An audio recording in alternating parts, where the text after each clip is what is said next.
Hey guys, welcome back to the Open Chest Anime Podcast with your host, the Anime Collector, and joining us with good bandwidth for the first time in ages, FDDNM. Is FDDNM bandwidth denum, and our fellow temporary co-host until further notice, Rhys. 2753, I should say. Yeah, because he's not the 2,752 other Rhyses out there. Yeah, exactly. Yes. All right. So before we get too far into things, I want to just acknowledge for the time being that what the next watch clubs are going to be, because we have been up to the edge with the last three, it feels like, maybe four. So we've got them scheduled out for the next month. So the next podcast we're going to watch Inu X Boku Secret Service, which I haven't opened out the shrink wrap yet. And then after that, we're going to watch The Hentai Prince and the Stony Cat. And then that's going to be our Valentine's Day. If you guys recall, when we started the podcast, when we had February, we were doing it every other week instead of weekly. So we did the first podcast in February was going to be the Valentine's-y romance. And then the second podcast in February was fan service, right? So we went like romance to raunchy, right? So we're going to do The Hentai Prince and the Stony Cat as the transition because it's a romantic comedy, correct, FDM? Yeah. Right? And then we're going to do Cat Planet Cuties, and then Panty and Stocking, and then okie doke, thank you. Okay. And then after that, we discussed amongst the hosts doing No Game, No Life and the No Game, No Life movie. And we had previously discussed doing JoJo, continuing on to part 4. Is that where we're at now? Yep. Part 4. Yeah. Which would be 3 podcasts. So that can get exactly. That can get us all the way out to the end of March. Now I want to ask you guys, before I was either way on it, but now I'm kind of leaning towards having JoJo first and doing the first 3 podcasts in March as JoJo. Yeah. And then I would say do that too because my birthday is that first weekend. Okay. Well, then I won't ask the chat their opinion. If it's a birthday podcast, you get whatever you want. So that's what we're going to do. So just to recap that real quick, Inu X Boku, Hentai Prince and the Stony Cat, Cat Planet Cuties, Panty and Stocking, JoJo Part 4 for 3 weeks, and then No Game, No Life and the No Game, No Life movie. All right. Also for JoJo, so let's jump into the live this. action movie. Say what? Also for JoJo's Part 4, we're including the live action movie. Do we know if that's got a physical release yet? Just out of curiosity? That comes out in 2 weeks. Okay, perfect. All right, yeah, we can do that. Okay, so let me pull up a screen share. So we got a couple things to talk about. So, as always, if you guys would like to, we should probably just take this off here. The Answer the OCA podcast. We have literally never had any. But those are supposed to be for Twitter if you guys use hashtag OCA podcast. Not that I'm, what are you doing? Yep. What are you doing here? Oh, okay. I was adding my stream, mine's the thing, so. Oh, because you're going to do pickups? Okay, that's cool. Oh, yeah. Let me just get through this opening bit right here. And we'll no problem. No problem at all. I forgot to switch over to mine instead of taking. Yeah, it's okay. I got you. I understand what's going on. Okay. So if you guys want to support us, best ways to do that are the OCA Podcast Patreon, which is for specifically the podcast to help us to internet payments, all that fun stuff. Because I got to pay for really expensive internet to host this thing smoothly.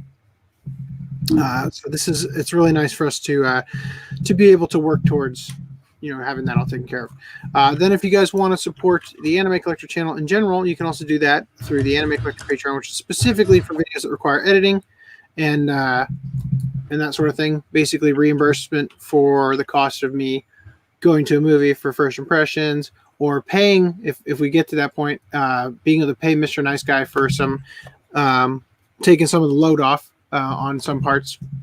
And then there's also Stealth Weeb, which I keep saying this. Very soon, I've got plans for like a whole slew of new products that I'll be uploading there. So for the time being, that's all we got. Oh, and Rhys, if you would like to go over your pickups, Okay. you're welcome to.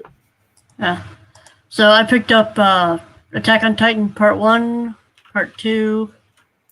So Attack on Titan Yeah, okay. Season 1?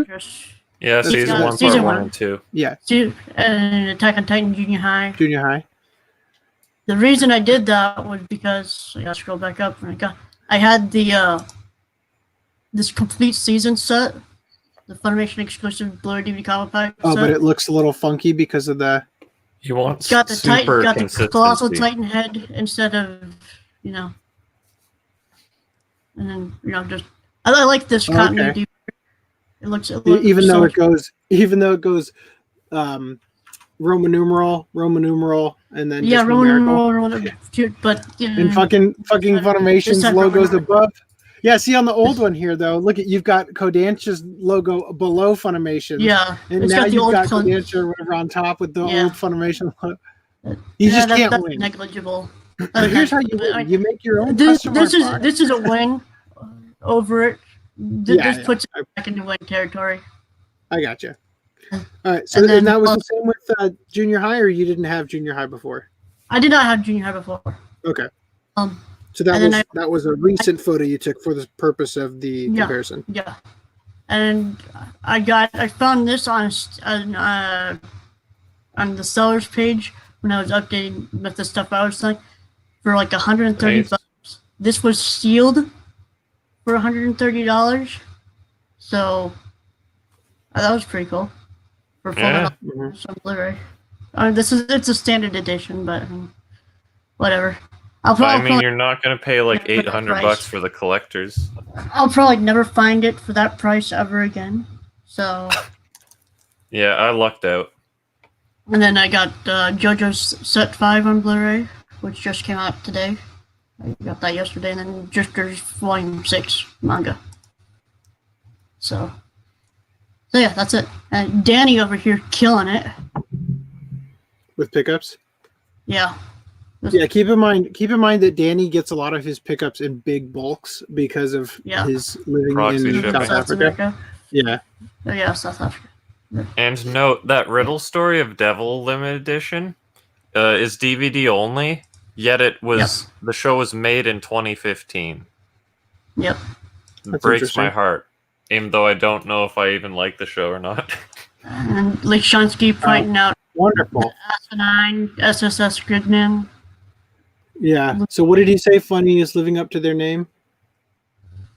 Say again? Because this Ellie is funny. Just do a full size box for God's sake. Yeah, because the stupid extra thing Shrink wrap would have everything. easily fit in Oh, because yeah. it's the same size as the actual box. Well, the thing is, they Oh, have that's an art annoying. box and Yeah.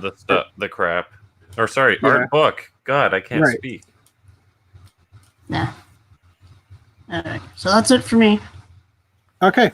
Well, I actually have pickups. Would you like to go next, though, TM? It does not matter to me. I have to. Okay, I have two as well. Go for it.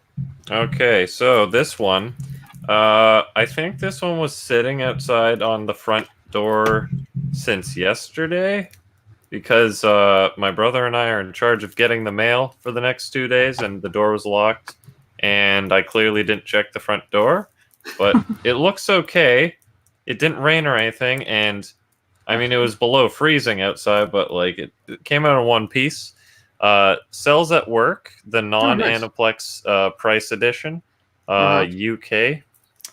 But this contains the dub, and according to Rhys, contains the OVA as well. So I'm pretty happy about that. I might watch that really soon. And then the long-awaited Aria complete Kickstarter package, because they had to ship it all at once because I was in Canada. And I'll say that the art box being brown from the blue sleeve seems quite jarring, and the art box itself just doesn't look amazing. Like, this kind of looks like it's been photoshopped on here, but thematically speaking, you don't think of brown when you think of Aria. That's what. True. That's me anyway. It seems like, so if you show us the spine, is that a sideways It's a separate shot? picture. Yeah, Yeah. it's like a sideways shot, right? It feels But like look. that they wanted to include that shot, and then every other part of it was made brown just so that it was less jarring to turn Look that. though, they have like different pictures on pretty much every side. I don't think these even connect. That's No, ass. they don't. And then you have the Yeah. character pictures on Hey, the at least brown. it's got the blue slipcover thing. I wanted the art to look like the DVD slipcase or art boxes because they have this theme of white and blue type deal, not rather than the blue with white that the cover is. I mean, this looks nice on the shelf at least. At least But- as an end card. Or And end- you know what is tragic? So I tested out each one of the discs, which by the way was really So the way I received this, they packed the discs, the Blu-rays cases upside down. Okay. I don't know why. So So anyway, if you look at different parts of that box, though, there seems to be a major issue with the side. Like, look at the top part of the box. When you were showing it to us, it looked like the text was on upside down. Or maybe not. Rotate now. Look, do what you did before. Look at the top, and then rotate it around until you see the bottom. And you look at the little like information on the bottom. Is it upside down? no, I think it's right. I think Okay. when he showed it was upside down the first time. Maybe. That could But be right. I assumed it wasn't upside down because I assumed that the thing you were showing us on the long spine was the reflection in the water. So that's Kinda. why I assumed that. Okay. Well, Anyway, continue. It was upside this down. is I'll say the build quality of the box is rock solid and really nice. Yeah, it's one of the like the old Bandai style ones. Yeah, like, they're really Nozomi solid, seems hard. to be like one of the only companies that still does that nowadays. Now, Yeah. I tested all of these just to see how good is the upscaling and stuff because this was made in like 2005 starting. It looks okay. It definitely looks better than what the DVD would look like. But then you got the brand new OVA, which has a different disc color than the rest. It looks like a Funimation disc. That's the only native HD on the entire in the entire set, and there's only 3 episodes of 16 minutes each of that. Ouch. It feels like a huge cuckoning, but hey, who am I to say? It's really nice to have the whole thing on Blu-ray, and I forgot that there was the stretch goal to get them all in 5.1 as well. So even the short 16-minute OVAs have a dub and 5.1, which is just kind of really cool to me. So yeah, the thing is you have to manually select 5.1 if you want to listen to it that way. It defaults to the 2.0 track, which is interesting though, because not a lot of places like Funimation give you the option to have a 2.0 English track or 5.1 English track. And that's all my pickups. Right on. Okay, so underwhelmingly, since I've already kind of spoiled it, my pickup is Cat Planet Cuties. I have 2 of those. You could have bought one from me. I got this for a really decent price. The person did a bid or buy it, or no, it was buy it now or best offer, and I really lowballed them on the best offer. I'm like, yeah, sure, right. So there's that. Now, you guys remember a while ago I showed off this kind of somewhat rare Twilight Time. Yeah, that's what it's called. Twilight Time release of the Harlock Space Pirate in 3D. This is the Blu-ray that you put it in and you wear 3D glasses to watch the movie, right? Mm-hmm. Do you need Just a kind of a 3D weird, TV for weird it? thing. So I'm yeah, you have to have a 3D. Do you have to have a 3D capable TV? As You far have as to I have know. 3D TV. You need to have What? a special TV too. I guess you need the I- 3D Blu-ray I don't know. player I think and that I have no idea. I have no idea. I'm not TV. even going to speculate. But I've been getting email alerts for every friggin' sale this company has. It's actually not Twilight Time. It's Screen Archives, which is just a purveyor of discs. And I have kept my ear to the ground, so to speak, to find out if they're ever going to have something else that's kind of an oddity like this. And so far they haven't in the year and a half or more that I've been waiting. But But in their latest email, I just skimmed through it and I saw The Little House, which is a Japanese movie. The Japanese title is Chisai Ouchi, which I think house in Japanese, like home, is uchi, but I think ouchi, like ou instead of just two u's, is supposed to be in Japanese. They have a thing where they add o in front of certain words to show like an endearing, like it's something that you really like. Like money is technically kane, but they call it okane instead of just kane. Same thing with sushi. Some people call it osushi, right? So I think that might be what that's about. Also, this has music by Joe Hisaishi, who's the composer that does all the music for Hayao Miyazaki's movies, right? Most of Studio Ghibli in general. So that's pretty cool. I think actually it's just Miyazaki. I don't know that he does music for the non-Miyazaki films, come to think of it. I think they have a different composer. But anyway, so those are my pickups. And also this was like $7. It was so cheap. I was so happy. Anyway, I have more stuff coming, but it's not here yet. So we're going to wait on those. Anyway, so we've got stuff to discuss. Now, viewers who really have an extremely powerful adaptive subconscious might remember that yesterday was the day that the appellate briefs were due in the Vic Mignogna case. They requested an extension. So that's the news there. Now, I kind of don't want to go over this article. It's exactly what you'd expect it to be. Voice actor Vic Mignogna maintains innocence in live stream, posted by Lindsay Loveridge. I love how they word this article. Yeah. Oh, no, this is a horror. Once again, I actually don't want to read the article. I kind of want to play the video, though. Are you guys interested? It's 12 minutes long, though. I watched the short one that you posted in the chat, in the group chat. This is the full one. That one I originally posted in the chat was somebody screen recorded. This one was like this is the full one where the entire live stream was captured, not just somebody came in late and got half of it. But basically, I think you guys should watch it on your own time. I was going to stream it and just play it so you guys could hear the audio, but I feel like timing wise, that wouldn't be a good use of our time today. But I'll just tell you, he outright denies the stuff for like pretty much the first time since his previous statement, like basically a year ago. This was timed deliberately. When he did this live stream was a year after the allegations started. So basically, Dragon Ball Super Broly came out January 16th, I think, last year. And on January 17th is when the allegations started and everything started spiraling, snowballing. And then a year from then, Vic did this, but not on that day because he has his unlocked streams on Tuesdays or something. So it was the Tuesday following that anniversary, right? Now, it's ironic because Vic did this literally right after Rekieta had like a drunken Twitch stream. Like after Rekieta's normal law-splaining streams, he sometimes goes to Twitch and plays video games and continues to talk with his audience.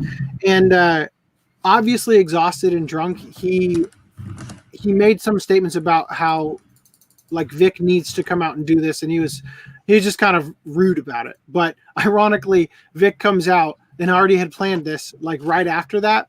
But to wrap this up, what he says is he talks about people pretending to be his friend. And he says here, with the exception of voice actor Sean Schemmel, who has been upfront with him about not liking him, right? That Sean Schemmel just lets Vic know, I don't like you over your Christian faith and how you express it to your fans. Right. Now he goes on to talk about other things. He actually denies the Kara Edwards allegations. He denies everything about the hair pulling and blah, blah. I think you guys should watch it, but I don't want to spend too much time on it. However, we should get some the appellate stuff should be moving forward soon. The appeals process. They requested a extension, and I'm hoping that's because I'm not plugged in. Hold on, I got to charge my computer. Sorry about that. I'm hoping that that they've requested the extension because they're not taking any chances with how they're producing all the documents and whatnot. But I'm not sure. I'm not sure what their strategy is because I can't know. Anyway, so enough with that. Let's talk about a couple things. So KyoAni arson stuff.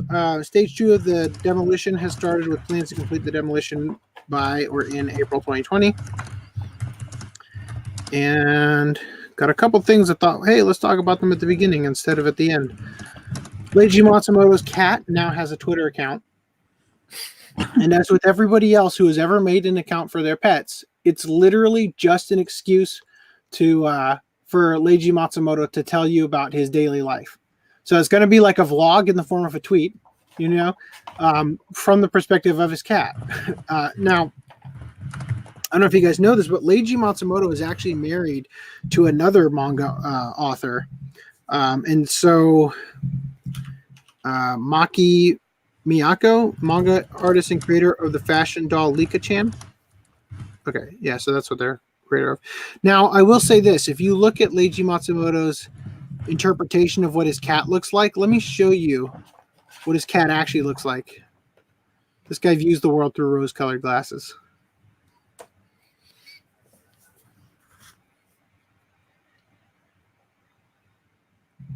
Because that cat looks mean as fuck. I was kind of expecting like a chunk, like a blob. Like a fat cat or something. But the cat he doesn't look. He just looks like he was caught off guard, honestly. But I mean, that illustration is lucky cat. Yeah, completely. All right. So anyway, I kind of sped through that one because this one is a lot of the same information, but more relevant to what we're going to talk about. Anyway, you guys can follow his cat, which is clearly obviously him, on Twitter if you want. So legendary manga artist Leiji Matsumoto's production studio Leijisha opens its official website. Acclaimed mechanic designer Katsumi Itabashi's works will also be introduced on the site. That's a weird way to phrase that. Okay. The official website for the legendary manga artist Leiji Matsumoto for Leiji Matsumoto's own production studio, Leijisha, is opened today on January 25th, 2020, which is his 82nd birthday. Leijisha is operated by Matsumoto and his wife, Miyako Maki. While his works had their individual websites in the past, this is the studio's first official website. There were many other voices worrying. There were many voices worrying about his health after he was urgently transported in Italy last November. The garbage compactor has made its way in. Buddy, I'm gonna mute you for a minute. Okay. I'm done. Oh, you're done. Okay, he's done. All right. All right. So you guys remember he had a stroke or whatever? Well, now I do. So in Italy, he was at an event in Italy and he had a stroke. He decided to open this website to tell his fans and people concerned that he had recovered well. The website will introduce not only Matsumoto's profile and a list of his works, but also his future activities and new works. Boy, I hate the way they use works in plural like that. In addition, the works by Miyako Maki and another member of Leijisha, Katsumi Itabashi, will be available on the site soon, as well as their ongoing and upcoming projects. Itabashi has served as an assistant to Matsumoto for decades, mainly working on the mechanic designs for his works. Can you just say like projects?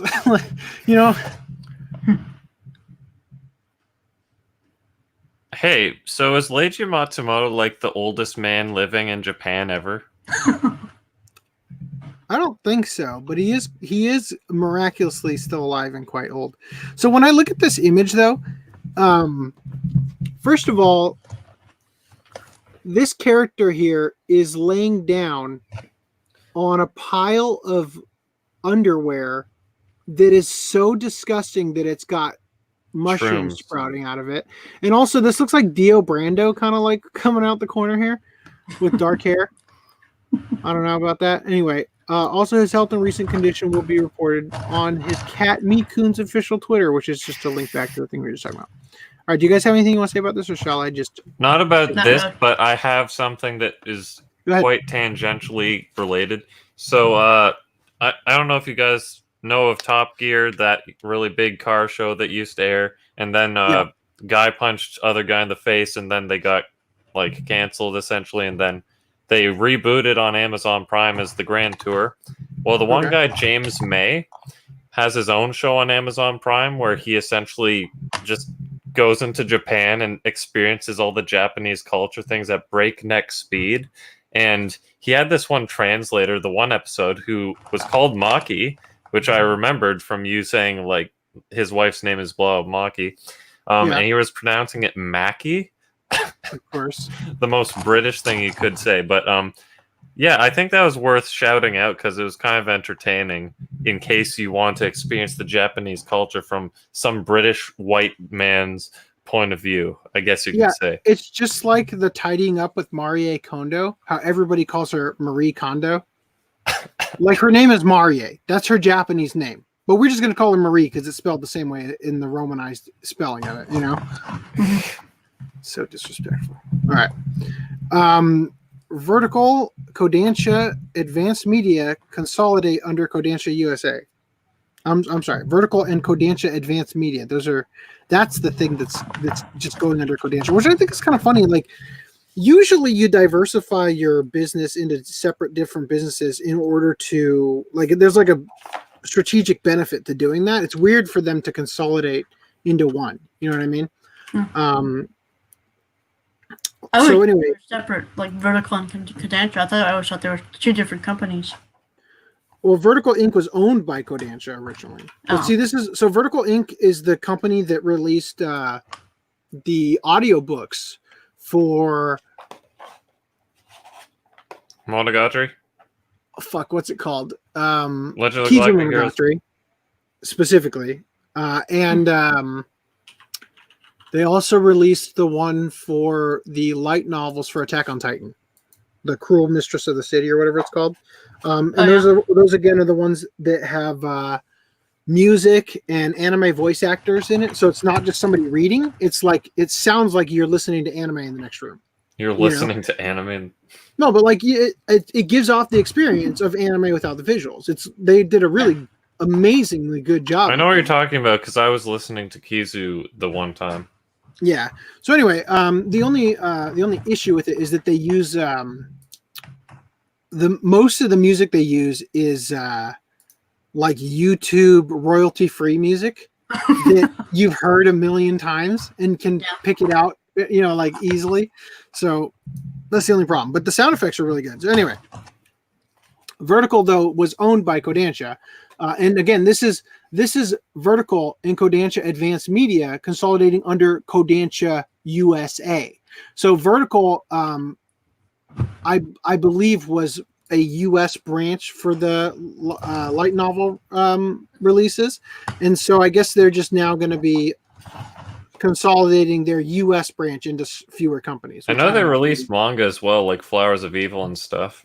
Okay, so let me just read this and we'll get it out of the way. Kodansha USA also names new executives in restructuring. So Publishing News Magazine and website Publishers Weekly reported on Wednesday that Kodansha USA Publishing, the company that handles the Kodansha Comics label, will consolidate manga publisher Vertical and digital distribution company Kodansha Advanced Media under its management. As part of the restructuring, Kodansha Advanced Media General Manager Alvin Liu is now the CEO and president of Kodansha USA Publishing.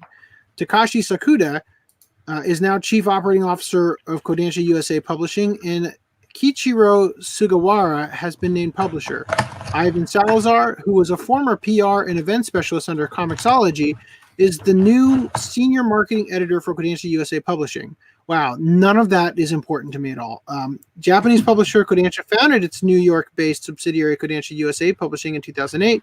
Kodansha and Dai Nippon Printing, Nippon being a Japanese way of saying Japan, Nihon and Nippon, they both work, acquired a controlling stake in Vertical in 2011. So you're right. So Vertical was originally something else that they acquired at one point.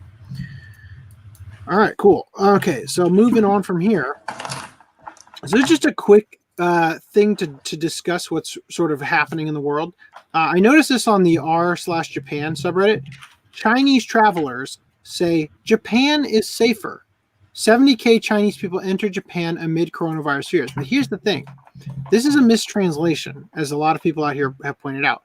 It's not 70,000. It's 700,000, i.e. almost 750,000 people have left China to come visit and stay in Japan during the coronavirus fears. Now, here's the thing, guys. Coronavirus spreads before symptoms show in the patients. In other words, Japan's dead. Go quite bad in Japan over this. At least one of those 700,000 Chinese people are going to have been infected. Right? So, if countries were smart, they'd be enacting a major travel ban or restriction or whatever. But I don't know. We'll see. This is how the world ends. Especially because of the Olympics coming up, right? They need to be careful about this. Also, the reason I'm not sharing the actual article is because it's in Japanese, and it would have just been more complicated to get through that. But there's a video here if you want to check it out. So I've not been keeping up with the coronavirus, but I don't know if this was it. Who was it that made the video that's like coronavirus can be cured with alcohol or something? And then there was another one that said it was a man-made virus by China. They found out or something. Oh, I can lend some credence to that. So China in 2014, I think, opened a top security rather, bio weapon, like investigating, what do you call it? Like research laboratory in Wuhan province. That's the place the coronavirus came out of.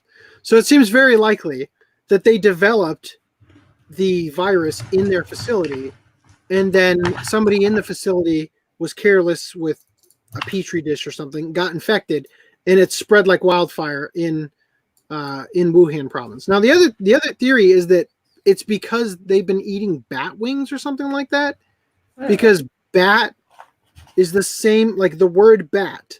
The English word bat is the Chinese word for luck or something like that. So they eat bat wings because of a superstition that it's lucky, which is kind of like the theory that AIDS happened because somebody sodomized a monkey or something like that. Right? I don't know. I don't know about that. But is that why they say AIDS monkeys? I thought that was it too. Yeah. So the Wuhan thing does seem to be like that link is pretty coincidental, don't you think? Right, that this is where the epicenter of the virus starts, and it's also the place that they had their top security facility put into place. So yeah, I think there's something there, to be honest. Also, allegedly, I haven't looked into this like enough to confirm it. You know, they all say, I always say, like, you listen to everybody, but you trust only what you can back up with your own research. So don't quote me on this. But apparently Bill Gates Foundation had a patent on the coronavirus. So I don't know. Supposedly they had one on Ebola too, but I didn't look into that either. Seems ridiculous. Ramen shop uses name of American rock band. Gets invite to Battle of the Bands. So a ramen store called Men Yard Fight in Yokohama had, I'm not going to go through the whole article, but basically they had a miscommunication. There's a band called 10 Yard Fight, right? From Boston. And what happened is that they noticed, the band 10 Yard Fight noticed that Men Yard Fight had a similar name. So they sent them this message that said, when are you guys going to fly us in to play a show or send us some t-shirts? Right? And then these are they're showing you some t-shirts of the ramen shop, right? And then Men Yard Fight posted this in response on Twitter. Apparently I accidentally highlighted all of this. It says, looks like we've finally been discovered by hardcore band 10 Yard Fight in Boston. And we've even had an inquiry about a mail order for goods. They seem to have mistaken us for a hardcore rock band and asked us to come to play in the United States, but we are a ramen shop. We'll send some t-shirts via cash on delivery, LOL. So they said, it looks like someone at Men Yard Fight was dozing off in English class, as they seem to have slightly misinterpreted the message, with the main culprit being the word us. While US is a well-known abbreviation for the United States, in this case it appears that the ramen shop misread 10 Yard Fight's playful joke as an actual invitation to come and play a gig in the United States, as opposed to the other way around. So anyway, that's the whole thing about the Battle of the Bands.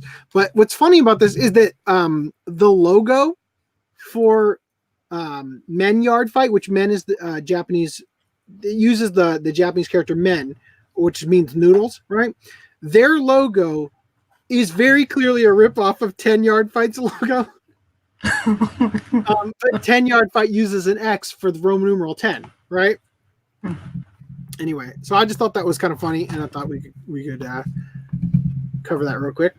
Now, I haven't read this article yet, and in fact, let me double, quadruple, 100,000,000% check that I've already censored it. So much so that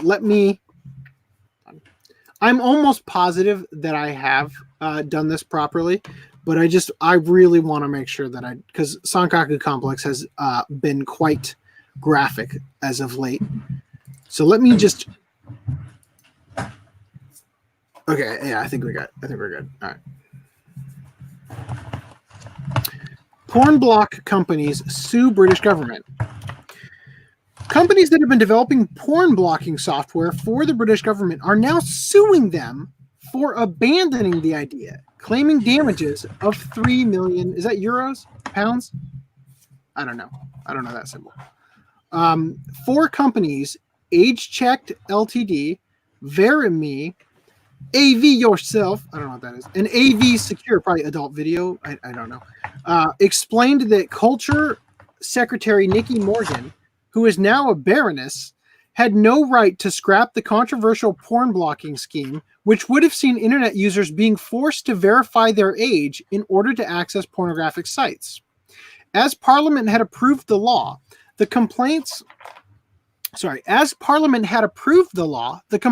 say that Morgan abused her power by indefinitely shelving it in October. The companies also claim that they are owed, I'm going to guess that's euros, 3 million euros due to the cost of the developing software, which is now unlikely to ever be used. Pounds, okay, thank you. Britain never used, I don't know. All right. So hold on. I just have to address some of these comments here. First of all, Versus Seed said some T-virus shit. Yeah, referring to the to what I was describing in the Wuhan province and all that. Stick to fortune cookies. So real quick, fortune cookies, as I understand it, are an American invention and not actually Chinese. They were like a gimmick to get people, like an extra gimmick to get people to eat at Chinese restaurants. Same thing with egg foo young. It's not actually a Chinese dish. Probably General Tao's chicken probably isn't either. I don't know about that one though. Anyway, and he said, yeah, pounds. Britain never used the euro, so that's 3.9 million US dollars. Anyway, all right. So back to this. So the companies also claim they are owed £3 million due to the cost of developing software, which is now unlikely to ever be used. Thank fucking God. The idea of forcing users to provide identification in order to access pornography was scrapped due to widespread privacy concerns. AV Secure's chief marketing officer, Steve Wynyard, denied that the age verification software would threaten the privacy of users and said the company would withdraw its demands for money if the government reverses course and implements the law promptly. So they're going to withdraw the demand for money if the government reverses their plan and actually goes through with the law that would allow them to, they're going to get the money either way, basically, right? It doesn't even matter. It's not like they're going to give them the technology for free. Charity, and they might not get it from the government, though, I guess is the thing. Is there either the government's going to give them the money or the internet service providers are going to have to. Charities supporting the law have begged the government to think of the children. Wynyard also makes the extraordinary claim that the government changed its mind about the porn law because there was an election coming up, citing the fear of negative press coverage despite the election being dominated by much larger matters such as Brexit and the economy. The ruling party ended up winning a large victory in the election, excuse me, which saw the woke Labour Party lose by the biggest margin since 1935 after being abandoned by its traditional working class voter base. This is kind of funny, actually, that they bring that up because we just had the Republicans in America were pushing. I didn't see this anywhere. I hear from many people, though, that the Republicans in America were pushing the porn ban. I don't know if that's true or not. I assume it is because I just don't watch TV anymore, so I don't really get that kind of news. Like I recently found out way late in the game that Kobe Bryant died. Yeah. From a helicopter crash. Like I had seen tweets on Twitter that said, if you're not into sports, now's not the time to comment about Kobe Bryant. And I'm thinking, oh, okay, I don't care. Right. And then later on, I hear somebody made a really off-color joke at one of a meetup I went to. And they're like, is it too soon to say that Kobe Bryant doesn't like helicopter rides or something like that? And then I had to inquire. Anyway. All right. So here we got some crowdfunding news about the Megazone 2-3 Kickstarter.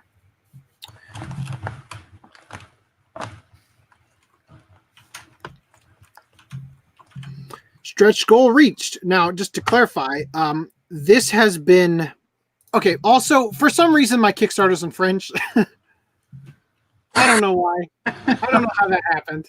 VPN. My Kickstarter's in French. So croissant your back to your computer. So the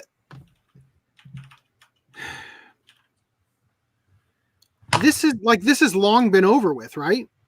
Yeah, I thought it was. Are you sure it's not because they got their additional funding from people outside of place? Right. It was. I'll tell you about it. But how do I change my stupid thing? It says log into BackerKit to view, but I'm already logged in. Why is it in French? Is your VPN set to France or something? Apparently, no. My VPN's off, but I suspect that might have been what caused it. Anyway, all right. So I'm going to assume this says that. Well, you speak French, right? Does this say that what does this say? Dernier. I can't read the pixels. It's dernier mise à jour. Days left. So yeah, I guess the 26th of January. The day that the backing. Did they just finish this and we haven't been covering it for weeks? January 26th. That's crazy. Well, that's 2 days ago. Days of 28. Right. I thought this was over like ages ago. Or maybe we stopped covering it because it had gotten above the it had already gotten above the thing so early. Because August 17th, that's so long ago. It says last updated January 26th. Okay. So that's the last update. They're talking about the stretch goal here. Yeah. Anyway, let me just click on that real quick and we'll see. Stretch goal, really please announce that thanks to a steady stream of additional backers, or in particular from Canada and Europe, we have passed the 175,000 funding mark. All right. So I'm sorry, guys. I wasn't prepared for the French to trigger me so through this. So yeah. So basically, it's because specifically the Canadian and European additional backers, but I didn't think you could still back it. You can do this. You can still get it and go through like the website and stuff. So I assumed that that's what they did, but I didn't get a definitive answer on it. The bottom line is they got the stretch goal. What is the stretch goal? Let's find out. So they unlocked the 8-page. This is on 8-page manga. And also 6 new portrayed patron awards. Okay, so they made it so you can get portrayed in the manga by spending thousands of dollars. Anyway, so that's it. There you go. That's how it happened. Congratulations, everyone. We did it. Okay, back to the podcast. Okay, so thank you, Lishansky. It ended September 16th, 2019. All right, convention news. Several anime conventions announced a new ban on attendees wearing ahegao clothing. That's the news. I'm not going to bother reading this. The Rose City Comic Con, or actually, no, this is related. It was Colorado Anime Fest, Anime Milwaukee, a couple others. Now, this is obvious. This is going to happen. Censorship blows. But this is what happens because anime is becoming mainstream. Okay? It's to be expected. Protest by trying to wear it anyway. Whatever you want to do, this should have been expected, right? I would say the best way to protest this is to make something new that's in the same vein as the ahegao hoodie, but do something new that they haven't yet banned and wear that. You know, well, like wear a hat, like the Food Wars food guys reaction. There you go. Yeah. We talked about it before. Honestly, if I had the time to sit down and watch Food Wars, I would make that for Stealth Week, and then I could make so much money off of the contrarian people who want to stick it to the conventions. Anyway, also Anime Expo released their mobile app for 2020. So there's a new app. It's a brand new app. It functions similarly to the old app, but it's available now. I checked it out. I do have it. And the one thing I'll say is that the news section about it is there's only one thing that's actually about Anime Expo 2020. Everything else is news about 2019. So, but that's to be they're just now announcing things, right? Anyway, so that's the thing you guys can check out. All right, let's jump through here. Can I borrow you for 3 minutes? 3 minutes? Yes. Maybe as fast as you can get Chloe in. I have to get Grace and I'm late. Okay, hold on, guys. Can you talk amongst yourselves? I have to get my kid in the car because my wife is late. Do you want me to go to start doing articles? You can, or you can just chat amongst yourselves. You want to read some comments? I'll be right back. All right, voice time. Okay. Are you in control? Do we want to do the right stuff thingamajings? Releases? Pre-orders? There's only one. All right, let's do it. All right, Let's do all one of them. All one of them. Hold on. I gotta open up a new. Yeah, scroll down and find that thing. Open a new window. Hey, Lashonsky. I didn't realize until Brad was saying that we have comments, that we had people watching. So, if you're still on, I got the new Magic set. And do you know Emrakul? Do you know that Eldrazi? I'm saying this to Lashonsky. I don't expect you to know it. Hold on. Wait. Oh, this is on his. Shit. Move from stream. Add. There. That's what I wanted to do. Hello. There we go. Are you sure we even have one new thing? Where is it? I know I saw it. Well, you can just search it up if you know what it is. Gundam.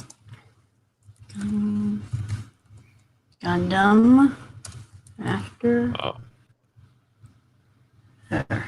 After War Gundam X. This was a couple days ago. Right, I remember. X Collection 1 on Blu-ray. Coming on April 7th. Pretty satisfied that we got the inevitable Blu-ray of some of the remaining DVD Gundams. Mm-hmm. So now we just have that one OVA, the Turn A Gundam movies, and I'm not sure if there's anything else. Maybe Lashonsky can let us know. This is episodes 1 through 19. I believe the series is 39 episodes or something. So collection 2 will have 20 to 39. Okay. Yeah. What does that say? 1996 is when it was made? Yep, 96. I didn't realize it was that old. For some reason, I thought it was like 2000. I don't know, Like 2009. all the Gundam covers, they all look like they were made in 2000. They all look modern. Yeah. Yeah. Well, that's probably because they just make new ones every. In fact, we got some interesting Gundam news to cover pretty soon. So let me full screen that shit. Okay. Crunchyroll, The Cornered Mouse Dreams of Cheese live-action film gets a release date. It's a yaoi, a live-action movie. It's going to cover the entirety of the 2 manga chapters or whatever it is. News over. Kenji Tsuruta provides manga illustrations for Hideaki Anno's character in the Last Letter live-action film. I had to read that headline like 7 times before I realized what this was. Because I was thinking, as I was looking briefly over it and scrolling down, that Hideaki Anno's character was in a manga, or Hideaki Anno was a character in a manga. Like they drew a picture of him. And I'm like, that looks nothing like Hideaki Anno. I don't understand what's going on. Like, this is such a poor tap. Okay, so what it is, Hideaki Anno played a character in a live-action movie called Last Letter, and his character is a manga artist. Okay, so Hideaki Anno recently starred in Last Letter. Anno plays the protagonist character's husband, who is working as a manga artist. The character's job was a doctor in the original script, but after Anno's casting was decided, it was changed to manga artist to fit more to him. The manga Doku Ganryu Memeko, One-Eyed Dragon Memeko, featured in the film, was drawn by 58-year-old manga artist Kenji Tsuruta, known for his sci-fi series Spirit of Wonder. Which all was we already know about that. Kara's official Twitter has posted the manga illustrations and the character sheets by Tsuruta. So basically, when they made this movie called Last Letter, whatever the fuck it's about, I don't know. They for some reason cast Anno as the husband of the main character and made him a manga artist and had somebody else do the manga drawings for him, which I thought was funny because, like, I don't know, maybe Anno's not really an artist, he's a director and all that, but it would have just been, I kind of wanted to see Anno draw it, you know what I mean? Yeah. I feel like he's got to be at least a competent artist with what he's done, you know? So anyway. Well, maybe he didn't because then people would want it. Oh yeah, like the prop, the movie prop would be like worth $1 billion, kind of. I don't know. Seems like a reason to do it. Or maybe because it would be his own IP that he'd be putting in. He'd later sue the director and the company for using his IP. And then he'd make the rebuild of the 8-headed dragon Meimeko or whatever it's called. All right, anyway. So web drama adaptation of Toru Fujisawa's Shonen Junai Gumi, or GTO's The Early Years manga, is planned. So it's going to be on Amazon Prime Video on February 28th, 2020. So that's coming up, right? It's going to start streaming there. Now, I love how they say that that it's planned, but like the fucking release date is next month, you know? Anyway, so it's refreshing. A lot can happen in a month. I mean, yeah. So I'm just going to show you guys this here. This is the manga cover of volume 1 and 2, obviously, right? But then I'm going to show you the other article here, which has some stills from the actual series. And apparently, literally everything related to, oh, these are popular. I was going to say the related posts or whatever. Okay, they're recent. I thought that they were. Sometimes you'll bring something up and there won't be any like stuff like this on the side because it's related to the stuff. Anyway, all right. So here's some more stuff about it. So just in case you didn't know, there's already a live action show and movie for the actual GTO series. So it's kind of interesting to see it like a prequel series being made.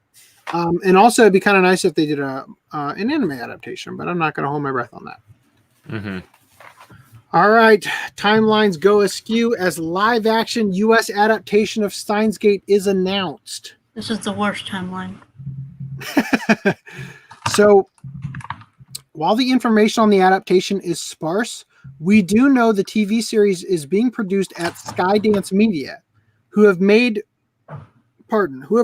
Netflix series Altered Carbon and Grace and Frankie, as well as the latest Terminator Dark Fate film and the upcoming Top Gun Maverick film. Skydance Television also has an untitled Miraculous Ladybug live-action TV series under production. So the two things you want to take away from this, it's a TV series. They seem to mostly do TV series, although Terminator Dark Fate and Top Gun Maverick are not TV series, obviously. It hasn't been announced where the series will release, though the announcement does say the TV series will have a worldwide distribution.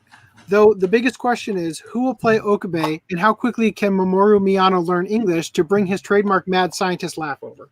So because it says worldwide distribution, I'm going to guess it's going to go to Netflix. Netflix. It's especially because the company that they're using, the producers, Skydance Media, did Altered Carbon and Grace and Frankie, whatever the fuck that is. And I would guess that Miraculous Ladybug's live action is also going to come to Netflix. That's just where it seems like it's going. Live action Hollywood TV series announced for Steins Gate, right? This is the furthering here. Fans of the Western media may know the studio Skydance Media, as the producer of such abominations as Terminator Genesis and the 2017 Baywatch movie. So this is just additional stuff that the other one didn't report on, right? The other article. But also Skydance previously promised a live action adaptation of Sword Art Online in collaboration with Netflix, although nothing has materialized so far. So once again, they have a pretty cozy relationship with Netflix. I would put money on them putting Steins Gate series on Netflix, which is awesome, but it also sucks because I'm not going to get that physical release anytime soon, if ever. Same with live action Death Note, probably same with live action Cowboy Bebop, though I really don't want to watch that, to be honest. I will, though. Okay, so that's it for live action news. Here's some streaming news for y'alls.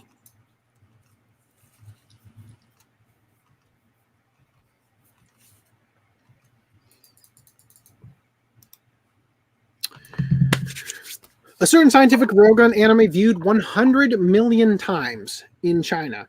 So 100 million of those have coronavirus. Probably.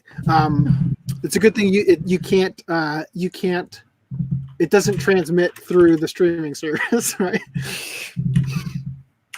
What, an ETD, electronically transmitted disease? Transmitted disease. Yeah, what if let me ask you this.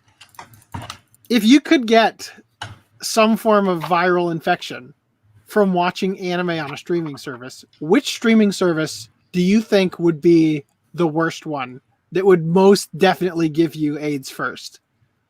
AIDS would first. It be Crunchyroll, High Dive, Funimation Now, Anime Strike, or whatever the fuck that was? Oh god, Amazon Prime. Billy, or let's be real, it's gonna be Kiss Anime. Hulu.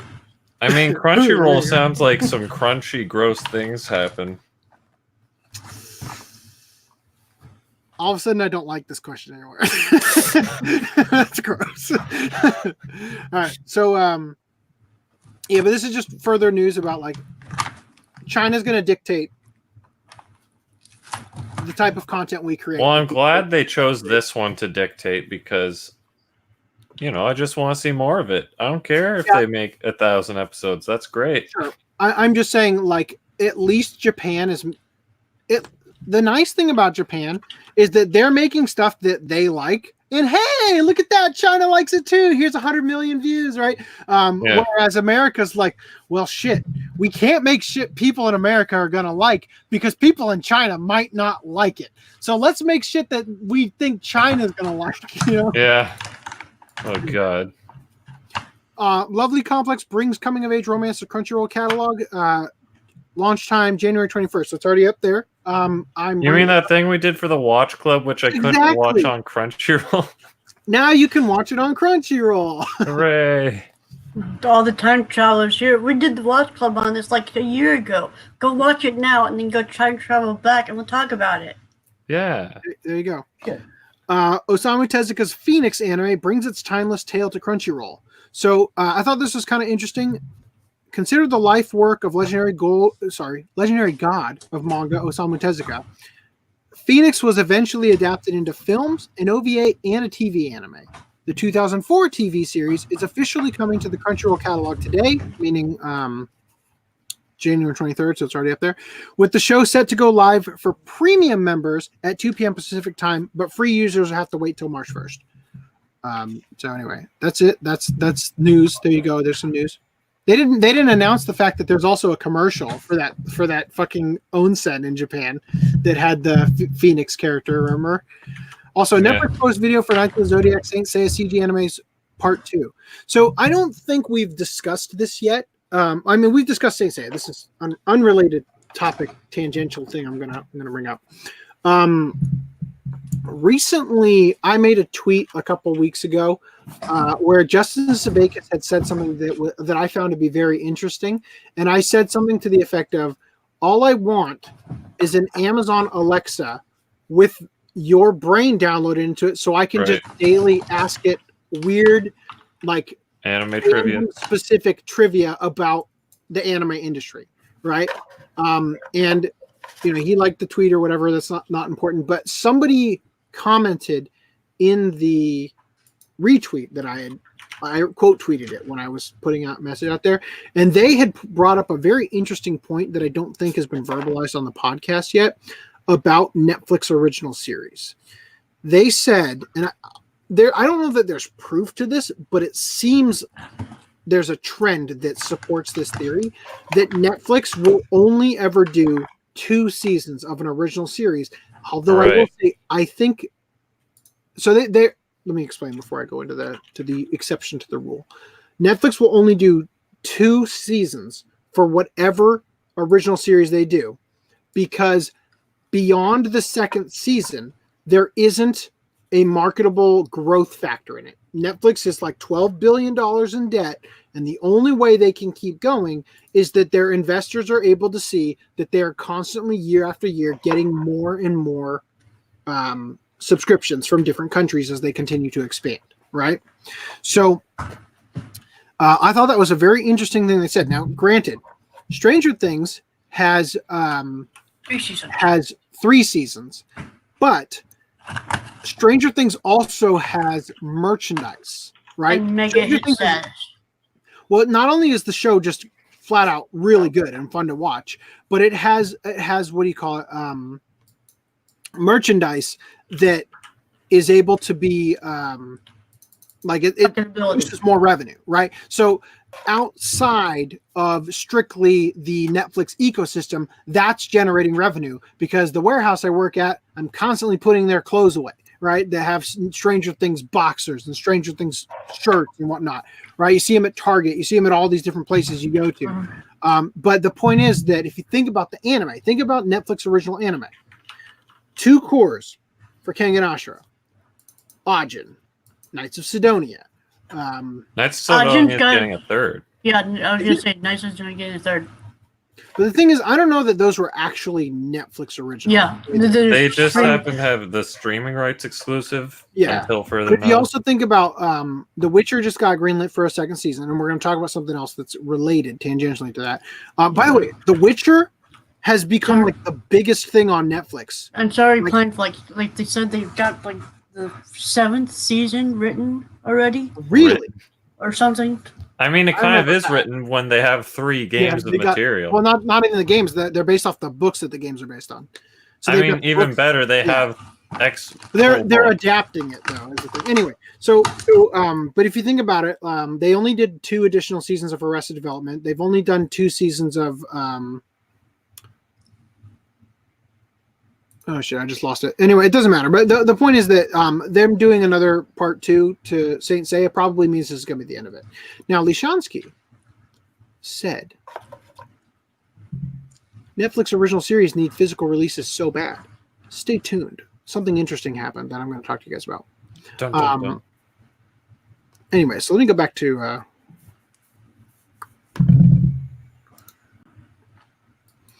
Mewtwo Strikes Back Evolution CG movie hits Netflix on Pokemon Day, February 27th, 2020 release date. So that's the news. We kind of tangentially saw this last podcast and thought, should we cover this? Whatever. That's the news. What's interesting about it is this coming out, quote, on Pokemon Day. Yeah. The Witcher anime film, Nightmare of the Wolf, coming. An animated film has been announced for medieval video game turned live action show The Witcher, sure to build onto the franchise's already immeasurably popular already immeasurable popularity on Netflix thanks to its live-action series, which is apparently about to become the most successful first season on the platform. Titled The Witcher: Nightmare of the Wolf, the anime film will further flesh out the Witcher world as yet another menacing evil has arisen to threaten all life. Producers of the live-action series, Lauren Schmidt Hissrich and Bo DeMaio, will be heading the movie. Oh, it is a film. Yeah, it's an anime film. Okay, not a series.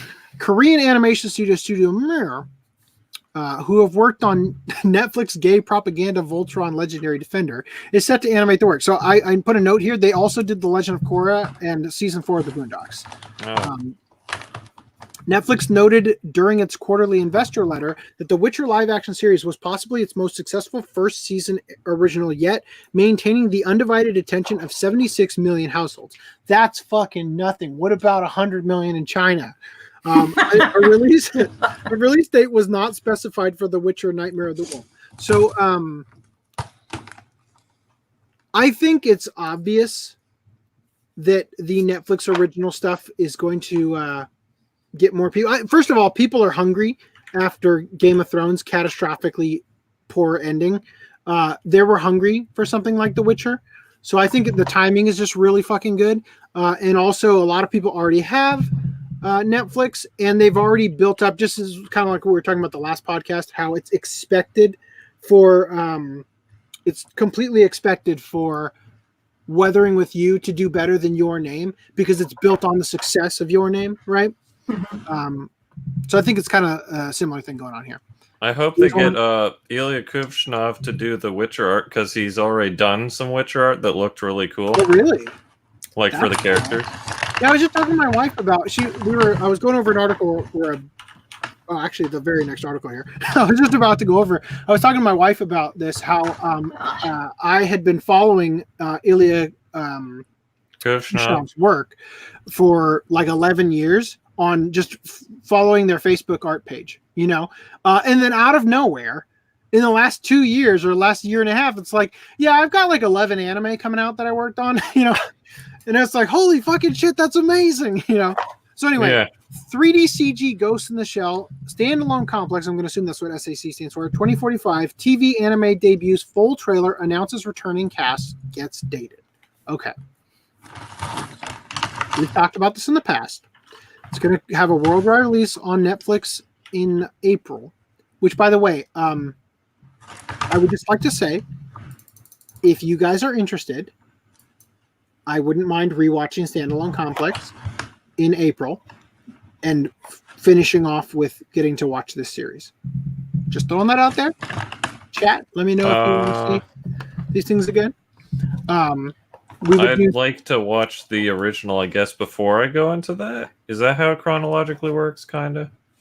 I don't know, actually. I don't think that... No. I think Standalone Complex, even this should take place before the before the original movie. Because the original movie ends with her ghost basically put into a different body. Yeah. I'm pretty sure the original movie and Innocence, Standalone Complex, and Arise are 3 different continuities. So Arise is a retcon of the original because it's supposed to literally lead up to the opening scene of the original movie. Yeah. But it does a terrible job, and it fucking changes shit that you just and already know. They had the Takikomas were in there. Right, which weren't in the original film, but are a tremendously awesome addition in the show. And yeah, so we've already watched Ghost in the Shell 2 Innocence. I think that was podcast 17. So wait, you say it leads up to the opening scene of the movie, but does that mean that they redid it with the new movie? The very last scene in the new movie is the first scene of the original. Yeah. I think about Arise and the Ghost in the Shell new movie as part of Arise. It is. It is, but I didn't differentiate it verbally. Yeah. So to clarify, what I'm saying is that the original movie actually chronologically takes place right at the end of the series. It goes like all the anime, and then the original movie, and then Ghost in the Shell 2 Innocence. That's the timeline, right? So this movie, the 2045, might take place after. This series might take place after, but I would guess it would go standalone complex second gig, standalone complex 2045, then standalone complex Arise, even though the part of Arise takes place before. Arise is not part. Arise is not a part of standalone complex because the way the major was cyberized. They origin story the dumbest fucking way in that stupid thing. It might as well be you know what? It kind of feels like, because it leads into that shot, right, of the roof jump, right? It almost seems like it's not a lead in to the original movie, but instead a lead into the live action movie, which also retconned the fucking terrible origin story of her. That's why I say all three are different continuity. Yeah. So honestly, we could probably watch this without even needing to watch the other ones. But personally, I would like to revisit the original ones so that I could get back into, I'd like to watch it again. Number one, I'd like to, as my memory has gotten worse and worse over the years, I'd like to refresh it on how great this series is. But the bottom line is, FDM, that you don't need to see the original movie. Or I could just watch it on my own time without it being. Because it's just a movie, right? And we would spend the entire month. So what we would do is March would be JoJo, No Game No Life, and then immediately in April, Standalone Complex first season, Standalone Complex. So for 2 weeks, the first season, Standalone Complex second gig for the second 2 weeks of April, and then we would jump right into this. There's also the Solid State Society movie. Yeah, but that's just a movie. That would be easy to add on. I'm just saying, and that's a great movie, by the way. That's after second gig. Yeah. Okay. So regarding this, not you. Sorry. Regarding this, so I want to point something out before I jump onto the next. Before I jump onto the next article here.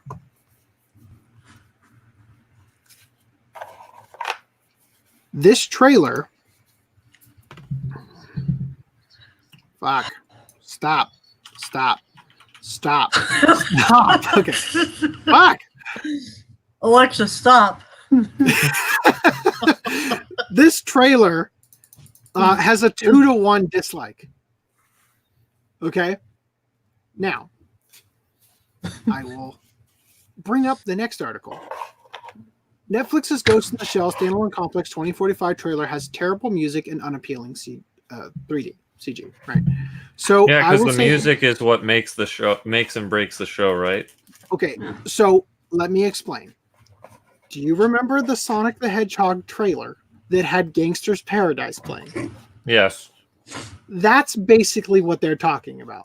There is a very bizarre, out-of-place song. Now, keep in mind that the Russian singer who did the Standalone Complex openings has died, right? Yeah. So it's not like you're going to be able to recapture the greatness of the previous predecessors to the series. Mm-hmm. But out of nowhere, they have like a hip-hoppy song about money makes the world go round start playing that feels very out of place, okay?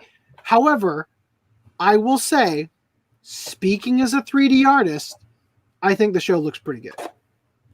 Okay, I legitimately do think that, like if I just go ahead and show you, there's one scene that looks a little wonky, but everything else looks fairly decent. I was not really impressed with this. This is the one that looks. This part right here looks weird. It speeds up as the thing is falling. It speeds up like a stunt, like an actual stunt. If you were to do that in real life, where you have an explosion to flip the thing, and it has like an extra momentum coming down. Hey, Samurai Jeff's in the chat. We're talking about Netflix's Ghost in the Shell Standalone Complex series, and he's crying. Okay, all right. So anyway, oh, cool. Lishonsky linked a CBR article on the Ghost in the Shell timeline, so we'll pull that up in a minute.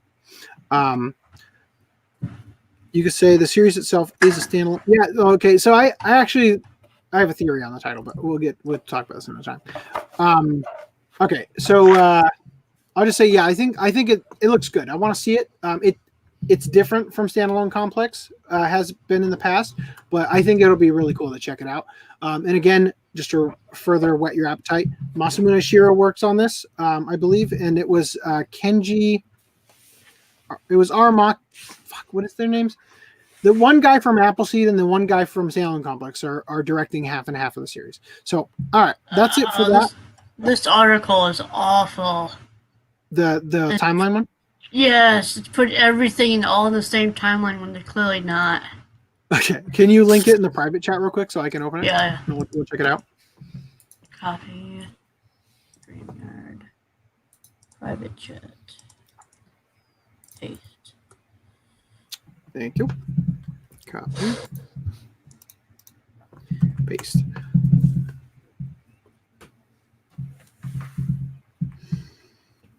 All right.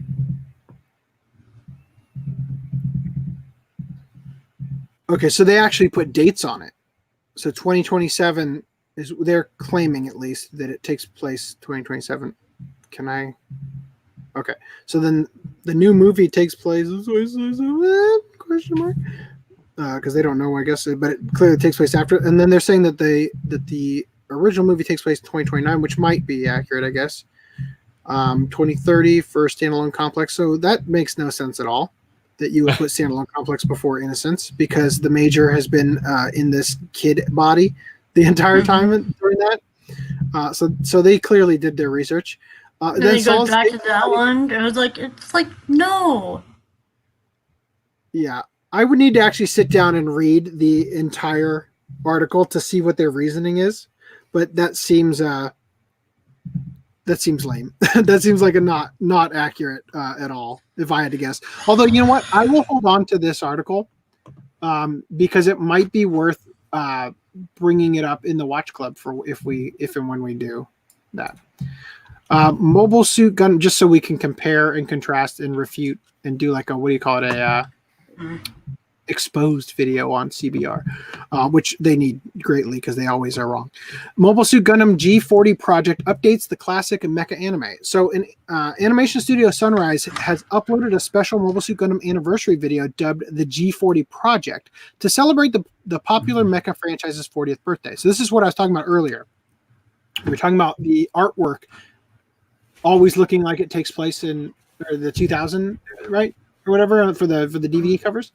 So the short anime features several famous scenes from the original anime, including the Zaku colony infiltration and Amuro Ray's first fight against Char Aznable. Is that how you pronounce his name? I always forget. Char Anzabel? Whatever. Aznable? What the hell? Is that a typo, or did I just never read it properly? I don't know. So they remade using both 3D CG and traditional animation while trying to preserve the late 70s feel of the first series. The nostalgic movie, short movie featuring plenty of on-point dramatic mecha action. So I'm going to say this about it.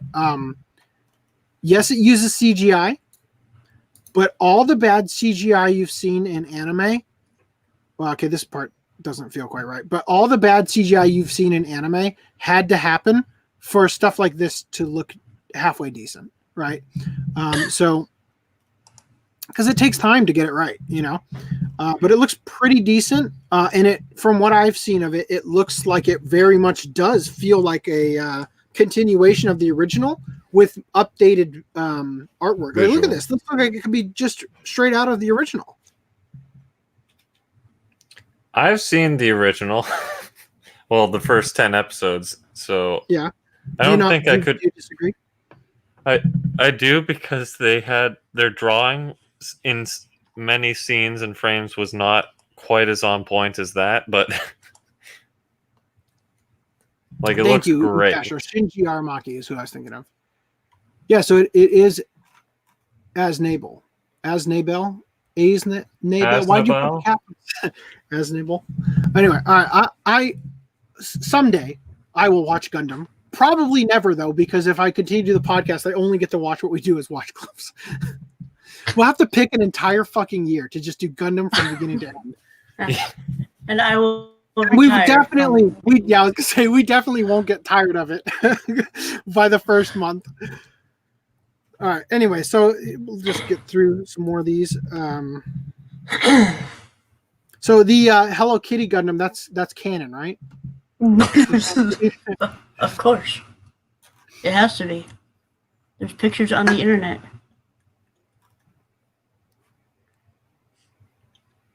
Did I? Okay. Sorry. Alicia, I'm just giving you a hard time. Sorry about that. Okay. Did I skip? I think I might have. You're good. You're on. No. Okay. No, I just put it down there instead. Okay. Where was I? Streaming news? Yes. Okay. TV Tokyo rolls out anime-only YouTube channel. Limited time online offerings will include more than 1,000 episodes of popular TV Tokyo anime series. So fans in Japan will soon have access, and of course, if you have a VPN, you'll be able to watch this as well. Fans in Japan, although probably not with English subs, fans in Japan will soon have access to a huge library of popular anime programming because TV Tokyo has revealed plans for an all-anime YouTube channel called Anime Toledo. I don't know what that is. Kaleido? No, it's Anime Toledo. Teleto. Toledo. All right. Toledo? I'm not sure how they want to pronounce it because this says Ani Tere. So it's probably Anime Toledo. But I don't know because they shortened it into the hiragana. Anyway, all right. So for a little time, so the initial lineup for the channel January 27, 2020 launch, which was yesterday. Fairy Tail, Ace of the Diamond, Squid Girl Season 1, Pikachu Kit. So I love how Crunchyroll is like, yeah, fuck that. We got all these on Crunchyroll except for these two. All right, you could watch these right now. Future additions to the channel will include Fruits Basket, Yamishibai, Japanese Ghost Stories. Ooh, seasons 2 through 7. The World, Yamizukan, Squid Girl Season 2, Ace of Diamond Second Season, Go Astro Boy Go, and many more. Doesn't currently have any content. Currently known available to international viewers. Yeah, probably going to be Japanese specific, but that's the thing. There you go. Wait, hold on.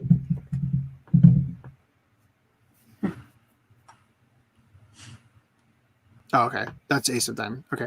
For some reason, as I clicked away, I saw Mega Man X4 as what that said. Because it kind of resembles the Mega Man X logos a little bit. Anyway, Shirobako TV anime releases episodes on YouTube in lead up to the film release. So YouTube is increasingly becoming a way that companies are just giving away anime for free. That's a good show. Go watch it. Watch Club it. Let's do that. I own it. That one actually I can make that these titles. That one has Ano in it as well. Oh, really? As a character or as a... He's an actual character. Does he have big fat ears? Yeah. He's got Ava. He has Ava couches in his apartment. That's Oh my hilarious. God. We're going to watch it. Speaking of Ava, Neon Genesis Evangelion TV anime to debut on karaoke machines. So, for some reason, 8 episodes of Evangelion are going to start launching in karaoke places with the newly installed Joy Sound Max Go, whatever that is. So karaoke device. So Episodes they 1 have and to 2, dub the entire episode or something in their karaoke. that'd be hilarious if that's actually what it was. That'd be so funny. If it was like the sing along, but instead it's the Voice the actor fucking along. robot, that'd be really funny. But no, I don't think that's what it is. It literally is just you can watch episodes 1 and 2, and then later you'll be able to watch 5 and 6, and then 8 and 9, and then 19 and 24. The episodes are going to be presented in a 40-minute piece with an introduction. So, yes, thank you. Thank you for appreciating my amazing segue. Yeah, you set me up like a volleyball setter, and I spiked that shit out there. Oh shit! Sigu. Oh god damn it! I spelled it wrong. Segue, right? Segue. I don't know. Is that segue? That's the converse. That's the one that you're. The SEGWAY is the 2-wheeled piece of shit thing. Okay. Is that not what it's referring to? I always thought that was named after. Anyway. Yeah, the segue conversation. Yeah, I know what you mean. I got you. SEGUE. I figured the two were the same thing. They were referring to the thing you they're ride probably on. interchangeable, but thank you for the vocabulary lesson because that is interesting to know. It's like when somebody says that something has piqued their interest. It's actually like PIQUED, right? Yep. Mm-hmm. Yep. Japan box office. My Hero Academia's second film returns to top 10 thanks to 40X MX4D screenings. So that's basically the news here, is that it dipped out of the top 10 and came back because they put it back in theaters with, more 40. ways to experience it for 40X. Yeah. Screening event in Kobe promises Godzilla versus Kodan and Rakugo. So here's the thing. Kogan and Rakugo may sound like the names of Toho movie monsters, but they're actually traditional forms of oral storytelling in Japan, as you've probably seen in Rakugo Shinjo, or whatever that show is called. And now a screening and talk event in Kobe in March of 2020 will offer audience members a chance to experience the King of the Monsters in Kogan and Rakugo form. Is there a kabuki or no play of Godzilla yet? Because that feels like the more appropriate next step. Probably is at some point. Well, there probably has been at one point. Can you imagine Godzilla in kabuki? Like the face makeup and stuff for whoever's playing Godzilla and what that would look like? Be awesome. Okay, so the event entitled The Future of Special Effects Through Godzilla will take place on March. I like how the future is traditional Japanese storytelling. So it's going to take place at the OS Cinemas Kobe Harborland venue in Higashi Kawasaki-cho. That's great. That's a great long word you got there. There will be an afternoon showing. Okay, who cares? We're not going to that. So both showings will include a Kogan performance by Nanryo Kokudo and a Rakugo performance by Katsura Monshiro, followed by a screening of the original 1954 Gojira film. All right. Review Starlight TV Anime's compilation film Rondo Rondo Rondo confirms May 29th release. Weathering with You will get a 40X screening in the US. English subtitle 40X screenings begin on January 31st, but then they later go on to say Regal is listing the screenings with English subtitles and dub screenings will also be available. So I don't know what that's all about. The 40X screenings in the US will feature wind, rain, face air, vibration, motion. What? Please be raining for the entire screening. Oh, like, Yeah, no. So I was thinking about Please rain on every single person for like 90%. the entire duration of the film. Please. like when they have rain, it's got to be like a couple drips that like fall from the ceiling or something, right? They can't possibly just have a fucking shower the entire fucking movie. I mean, imagine everybody's cell phone. They've got to give them like a baggie to put their electronic devices in, going in. Anyway, so yeah, it's going to have wind, rain, face air, which I don't know how that's any different from wind, vibration, motion, lightning, rainstorm, and other effects. So not only is there rain, there's also rainstorm. The film's 40X and MX4D screens in Japan began on September 27th.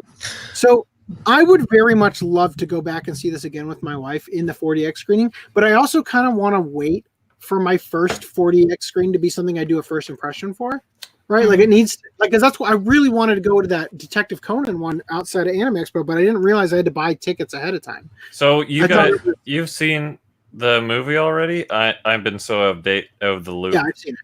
Yeah. Quick. Better, worse than Your Name?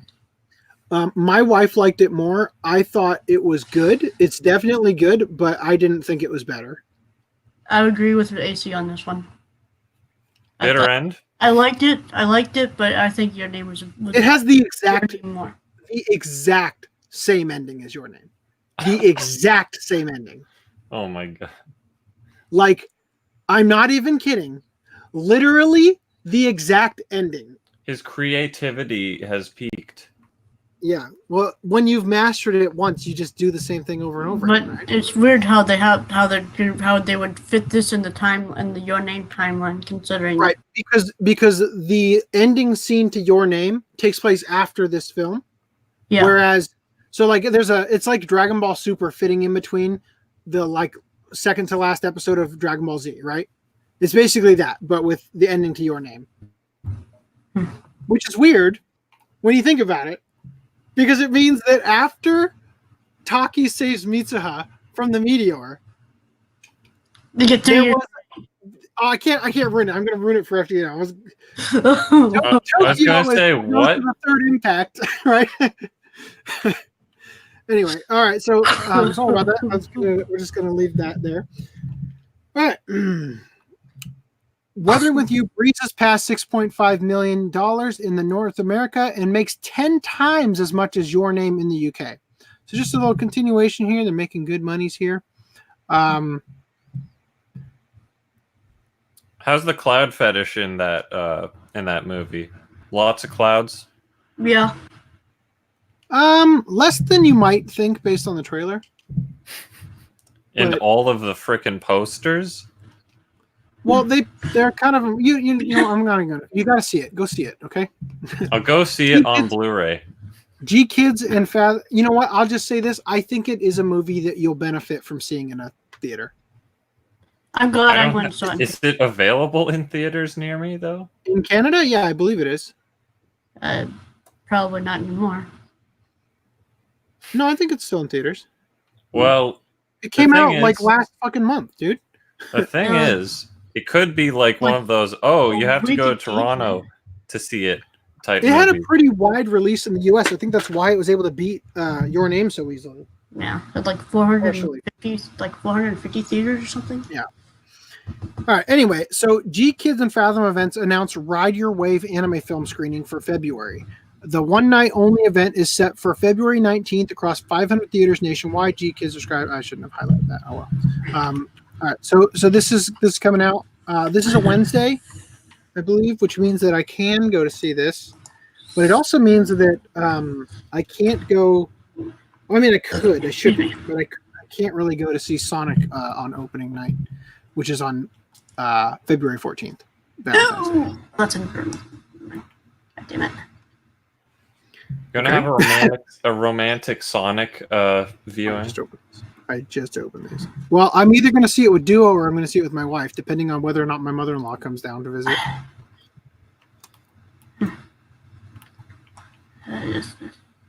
So yes, it'll be so romantic either way. New Love Live TV anime announced.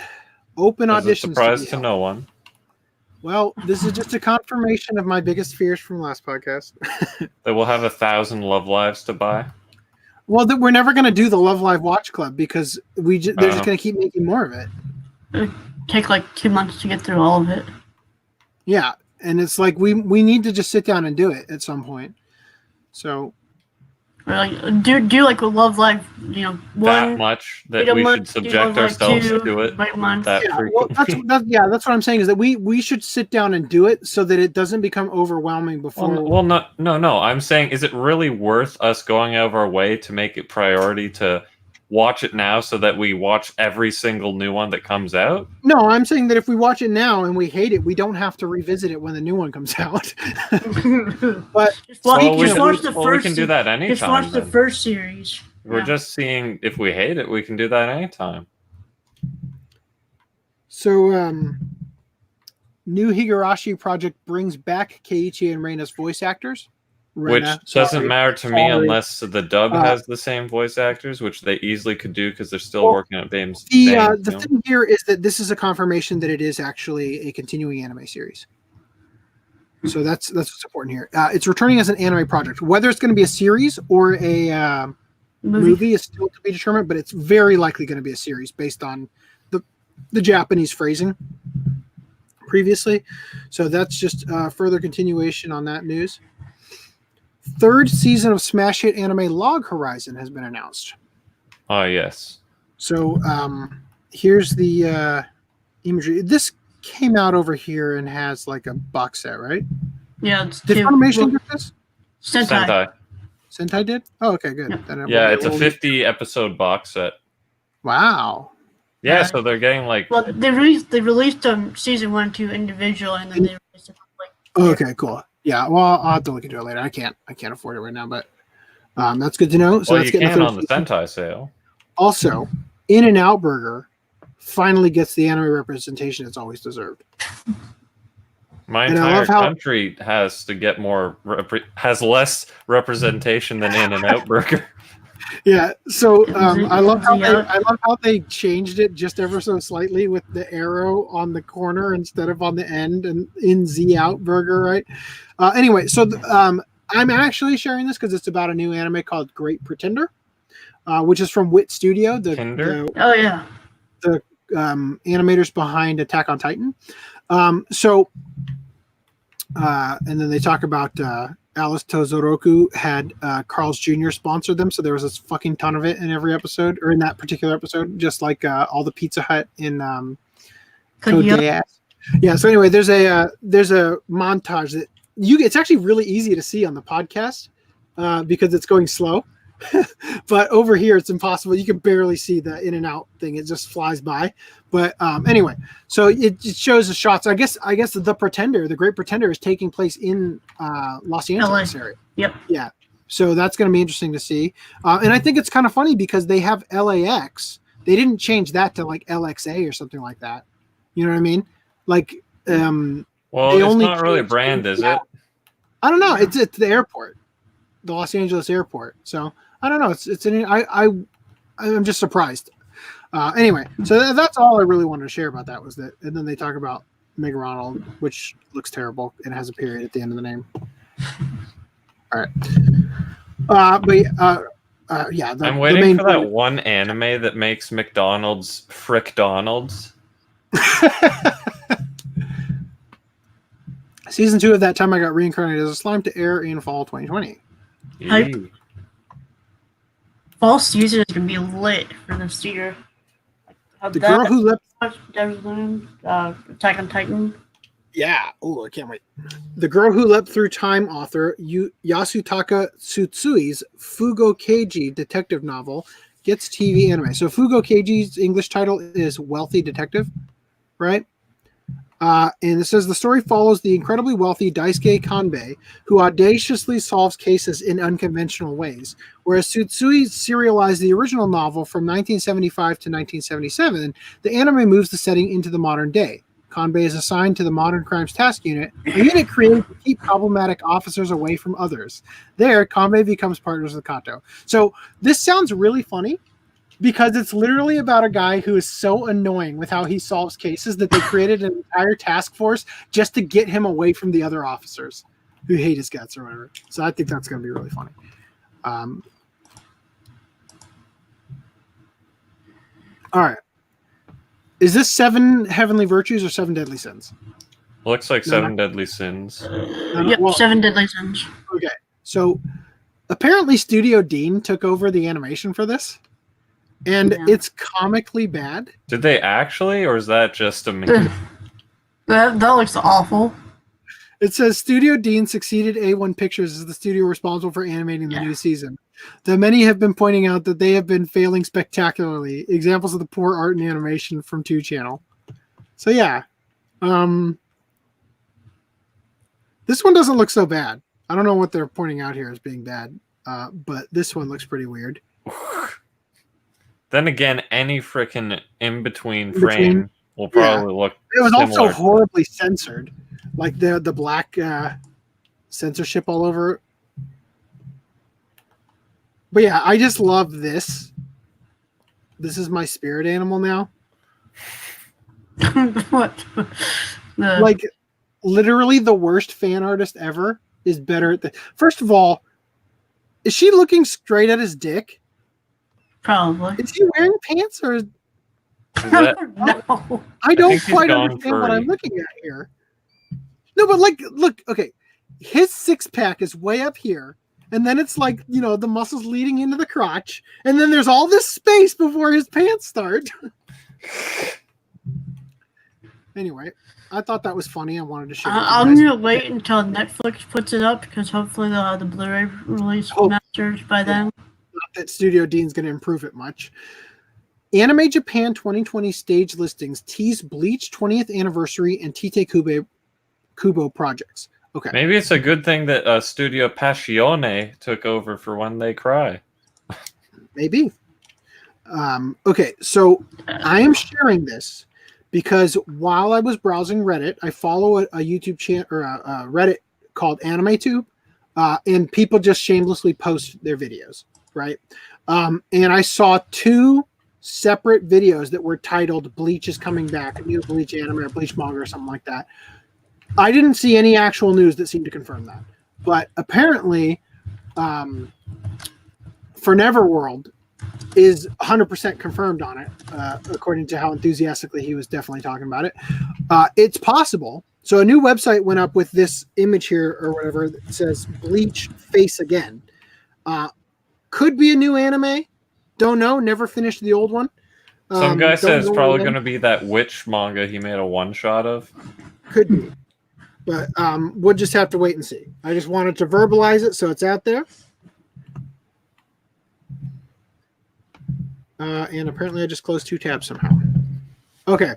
An anime voice actor was fired for inconsiderate comments, possibly that women shouldn't drink sake. I'm not going to read through this again. I just wanted... I'm curious your thoughts on it. So this is similar to what happened with Vic, but in a really retarded way. So there's a guy who voices the Japanese characters in this show. And on his podcast, which are only like 10-minute episodes, get on our level, right? But in their podcast, they discuss how the lead guy doesn't drink sake. And he says, it's literally they're discussing drinks that are dangerous for you because they're high in carbs. And he says women shouldn't drink sake because they're high in carbs, right? And in context, he's obviously saying that if you are worried about your weight, you shouldn't drink sake. And also, I don't drink sake. He gets fired from his role and publicly shamed by the company because it turns out that the character he voices in the show, it's a show about various Japanese sake brands personified as humans in anime characters. So the reason you get fired is because you're the face of the company or whatever. Like, it's about selling sake, right? So anyway, I'm curious your guys' response. Like, do you think, I don't know, like, it seems like an obvious business decision, but also is kind of shitty. Yeah. Because contextually, all he was saying is that women shouldn't drink sake if they're trying to lose weight, basically. Right? And they turned it into some big thing so that they could fire him from their sake promoting anime series. Anyway. And also, they edited down the normally 10-minute long episode into 6 minutes, and people who claim to have seen it live said that originally he talked about that stuff, right? In the not drinking sake and all that. But sake is not even mentioned in the 6-minute version that's up still. Anyway. I don't want to cover more of that. I just wanted to get through that because there's more stuff I want to talk about later. Okay. So we've got some interesting news here to follow up some previous stuff. The new Death Note manga art has been revealed for the new Death Note manga. It's going to be an 87-page one-shot chapter to be released on February 4th. Okay. Now, here's the artwork for it. It follows this new character named Minoru, who is the replacement of Nier. No, he's the replacement of Light. I'm just kidding. Fuck, where did the... Alright. Maybe... Okay, I shared the Crunchyroll one because it had the biggest image of it, but they don't talk about Minoru on here that I can see. Anyway, it doesn't matter. It's going to follow this character who's consistently ranked the smartest junior hire or something in Japan or whatever. Ryuka's probably going to give him the Death Note, and it's going to be a one-shot chapter on what he does. It'll be interesting to see. Continuation of the series. I think it'll be great. I hope they do an anime adaptation too. Although I don't know if I made this joke last time we covered this, but it would be really funny if the character was Light Turner instead of... Yeah. Like if they had just done the Netflix adaptation character. Anyway. The Demon Girl Next Door manga resumed serialization. It was previously on hiatus due to the author's medical issues. Kazuhisa Kondo draws a new Gundam manga. So, Lishansky, if you are interested in that, now you know about it. I don't know if it's going to come to the U.S. anytime soon, but that's happening. And then I thought this was funny. Tokimeki Tonight's Koi Ikena launches new manga. The manga is titled Bloody Bride, Vampire Marriage Hunting. So the story is about a vampire trying to find love, which I think is really funny and could be very humorous in how they. You don't want to watch Vampire Night? Nope. Devilman Saga manga ends in 2 chapters. So you previously asked if Leiji Matsumoto was the oldest man in Japan. Go Nagai is still alive.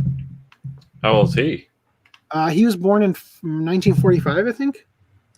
So I guess he's not terribly old, but he seems like he's been around forever, doesn't he? Because he's done so much. Yeah. So anyway, yeah, this is ending in 2 chapters. Masaru Miyazaki launches new Shinizama manga miniseries. So I don't care about his new thing. I thought it was interesting, the old stuff that we talk about. They talk about a biographical manga trend where him and somebody else they talk about. He did something previously that's pictured here titled The Untold Story, How Tezuka Created His Blackjack, right?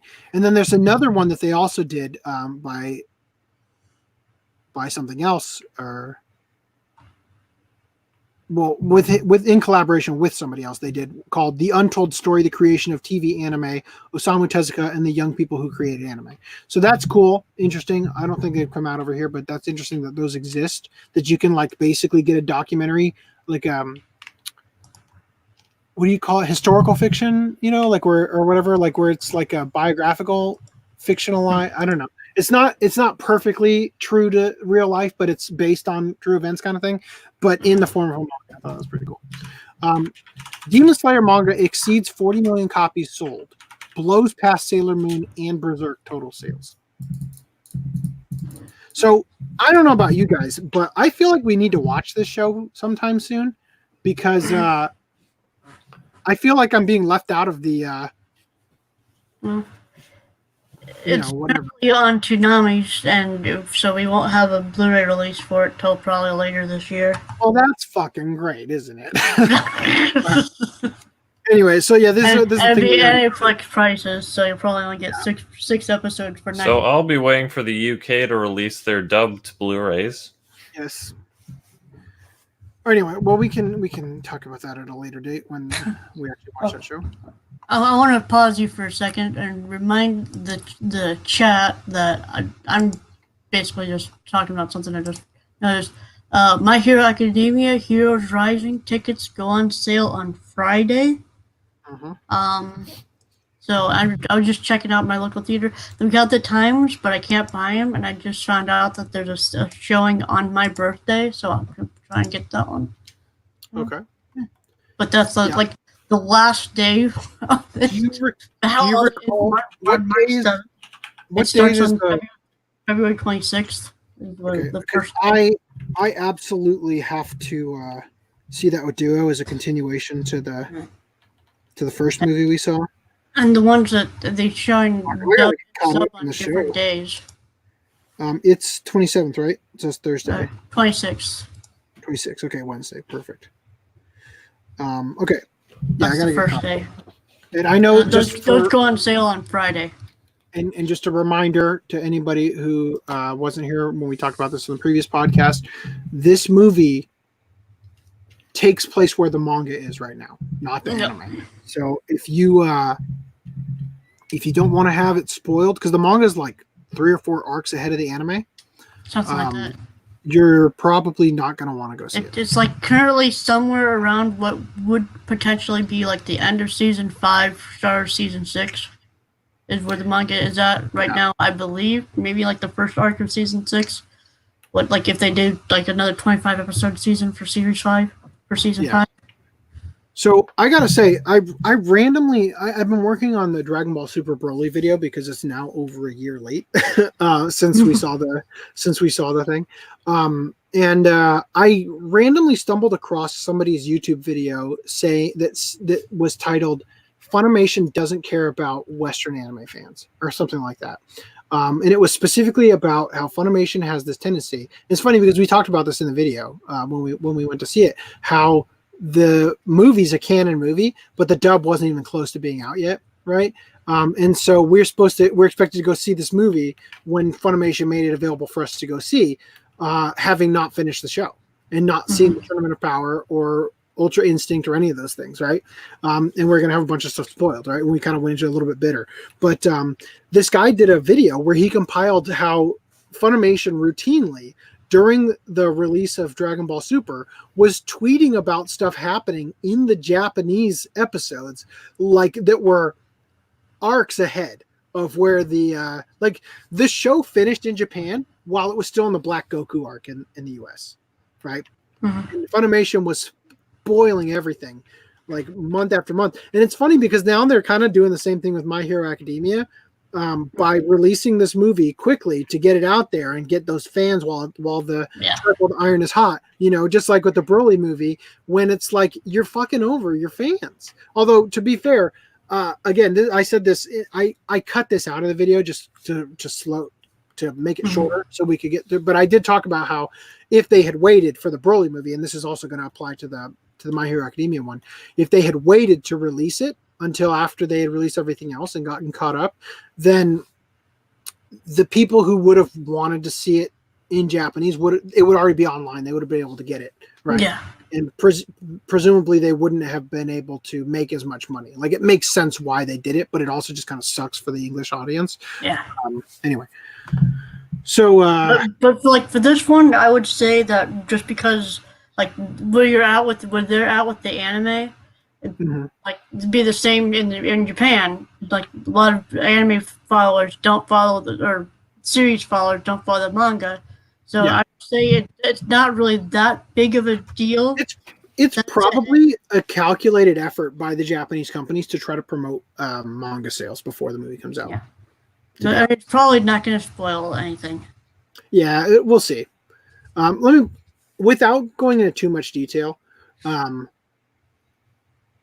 I try my best to avoid spoilers on shows that I really want to see.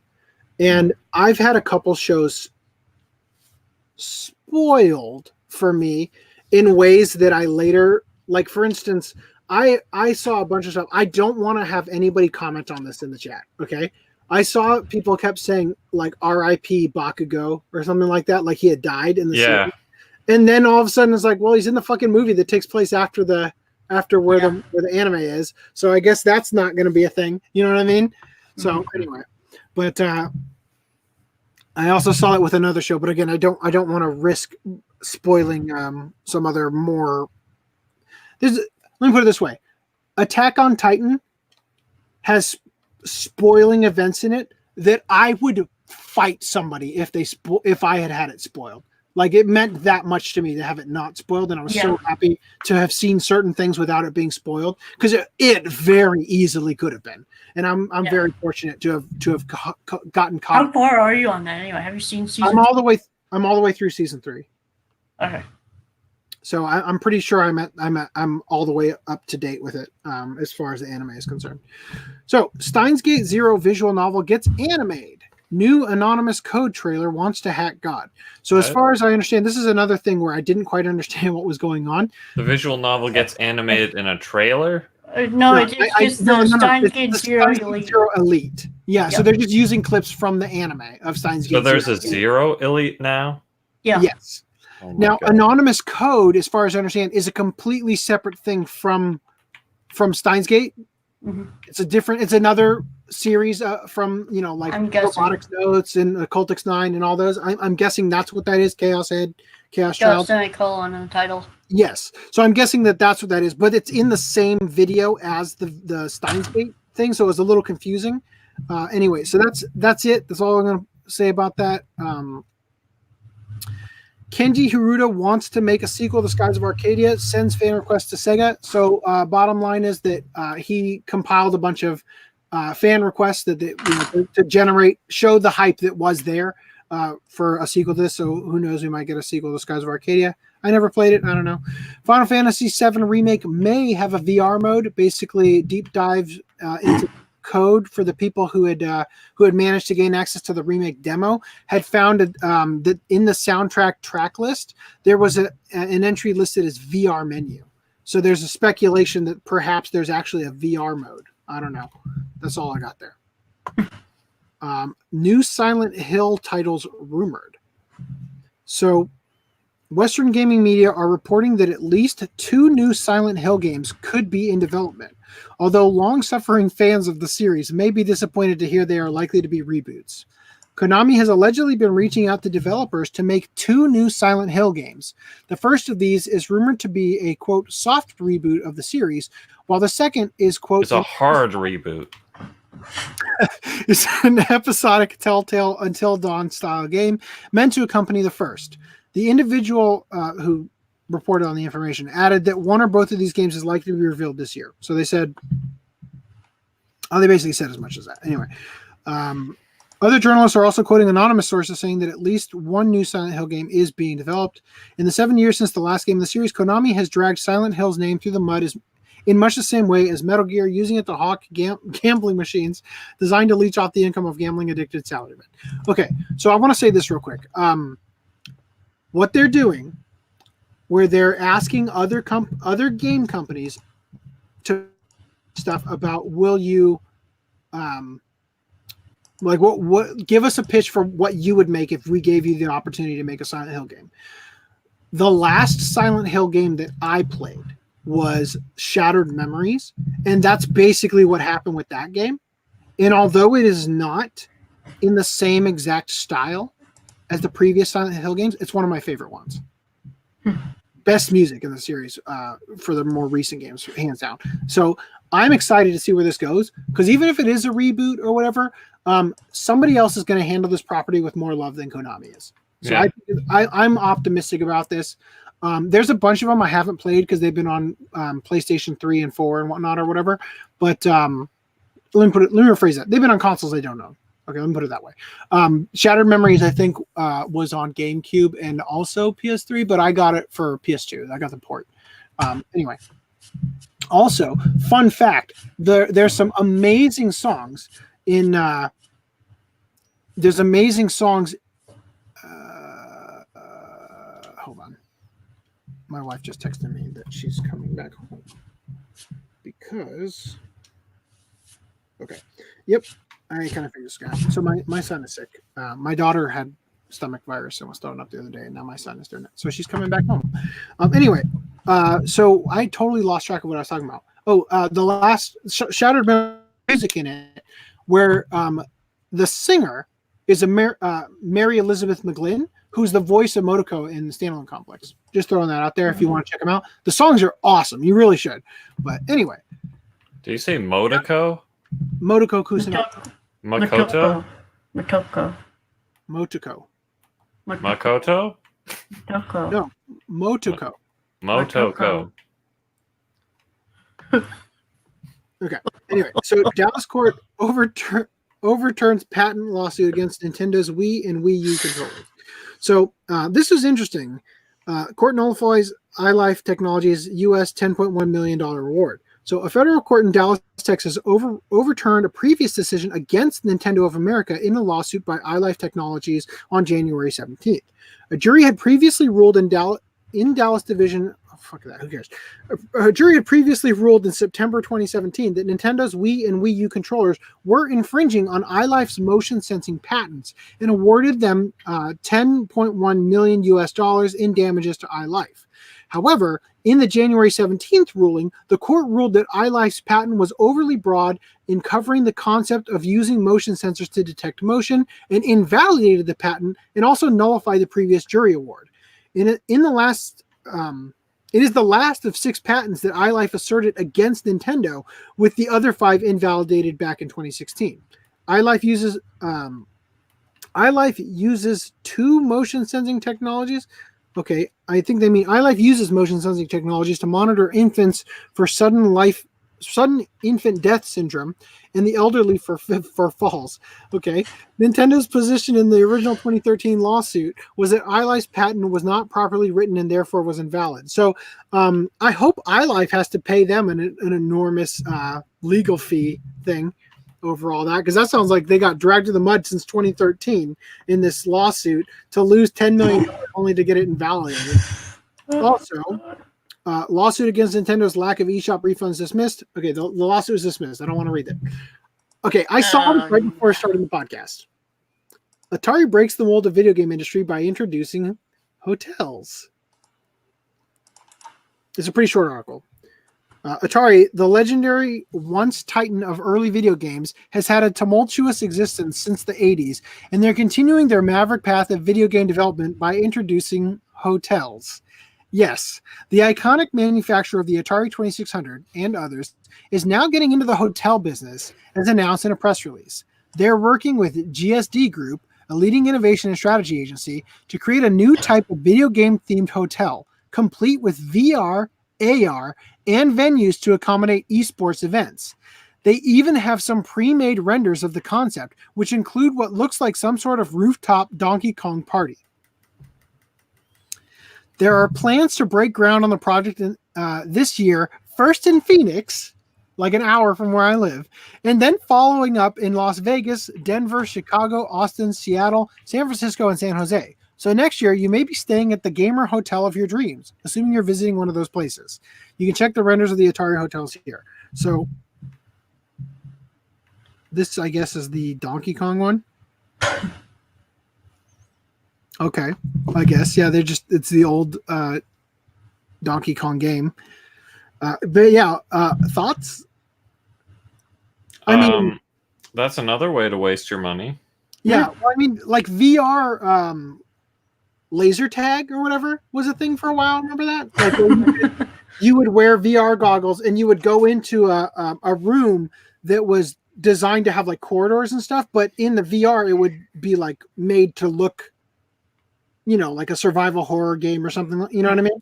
And you'd actually be moving and interacting by touching the walls and stuff.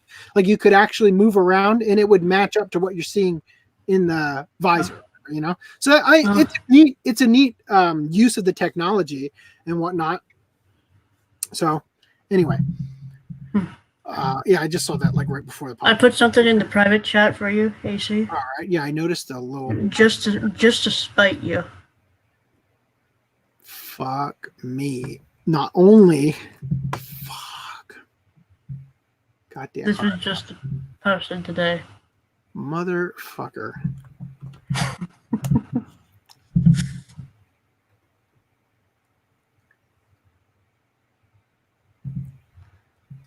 Love Live Fest event screens in U.S. theaters on February 25th. So this has to not actually be a show, though. It's just it's like an event kind of thing. I never read it.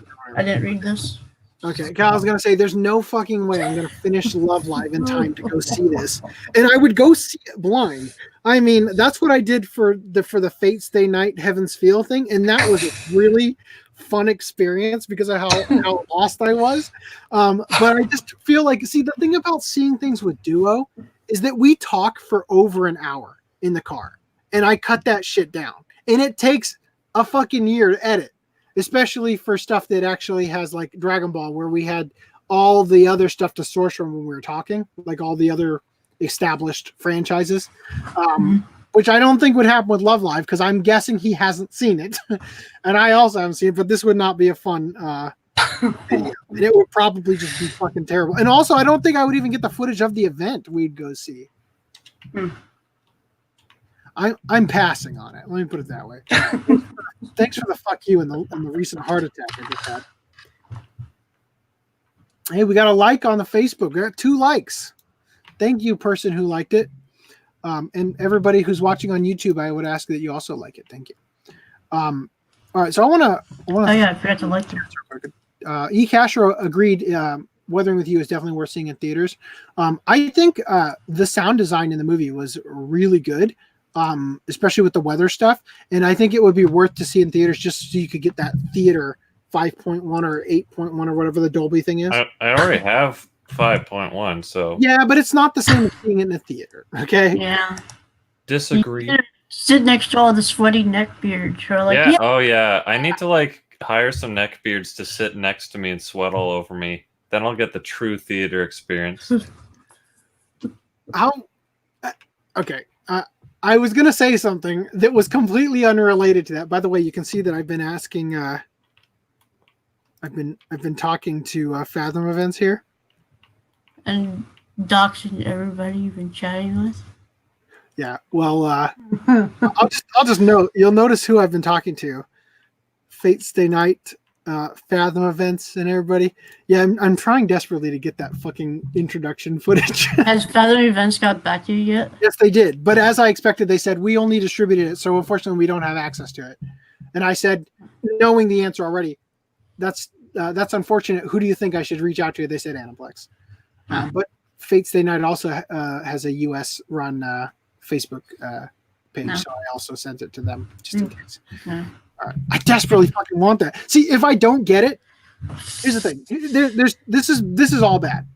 Either a company actually sends me that thing, and I use that footage that they sent me to tear them apart, or I do an artistic rendering of the voice actors, fat and sweaty and gross as they look, in a cosplay of the character that they play, just because it would be funnier and it would tell you who they're supposed to be. And I draw it and like reimagine it that way in order to make the video, which I don't want to do either of those because both that's work, and the other one is just mean. But I'll do it. I'll do it, guys, if I have to. I'll even Send me the script. Send me the script, and I'll do the voice for you. The voice. Oh no, I don't need the. I just talk about how cringy it was because literally they fucking recorded it like on a phone. And they just have the actor stand in front of a window with the blinds closed, and they taped the fucking poster onto the blinds. They didn't even have a blank wall. And it was just the stupidest fucking thing ever to see. So I just want to do like an Oni cartoon style, like blinking animation of these grotesque looking people. I mean, one of the girls, I guess it was probably what's the main character's name in Sakura. No, the Shiro? other, the guy. Rin. Shiro. Rin. No, not the Paper. girl. The guy. Shiro. The guy. Oh, the Red guy. hair guy? Shiro? Yeah. Emiya. Yeah. Thank Good you. God. Yeah. That voice actor was not looking so good in the thing. Anyway, Is it English or Japanese? the Japanese voice actors. All right, anyway, so way off topic here. Thanks again for my amazing dream getting. No. I'm talking about myself getting completely off track here. So I know you guys already went through this. So Lishansky, if you're still here, I found this quite interesting. Netflix film tweeted this out.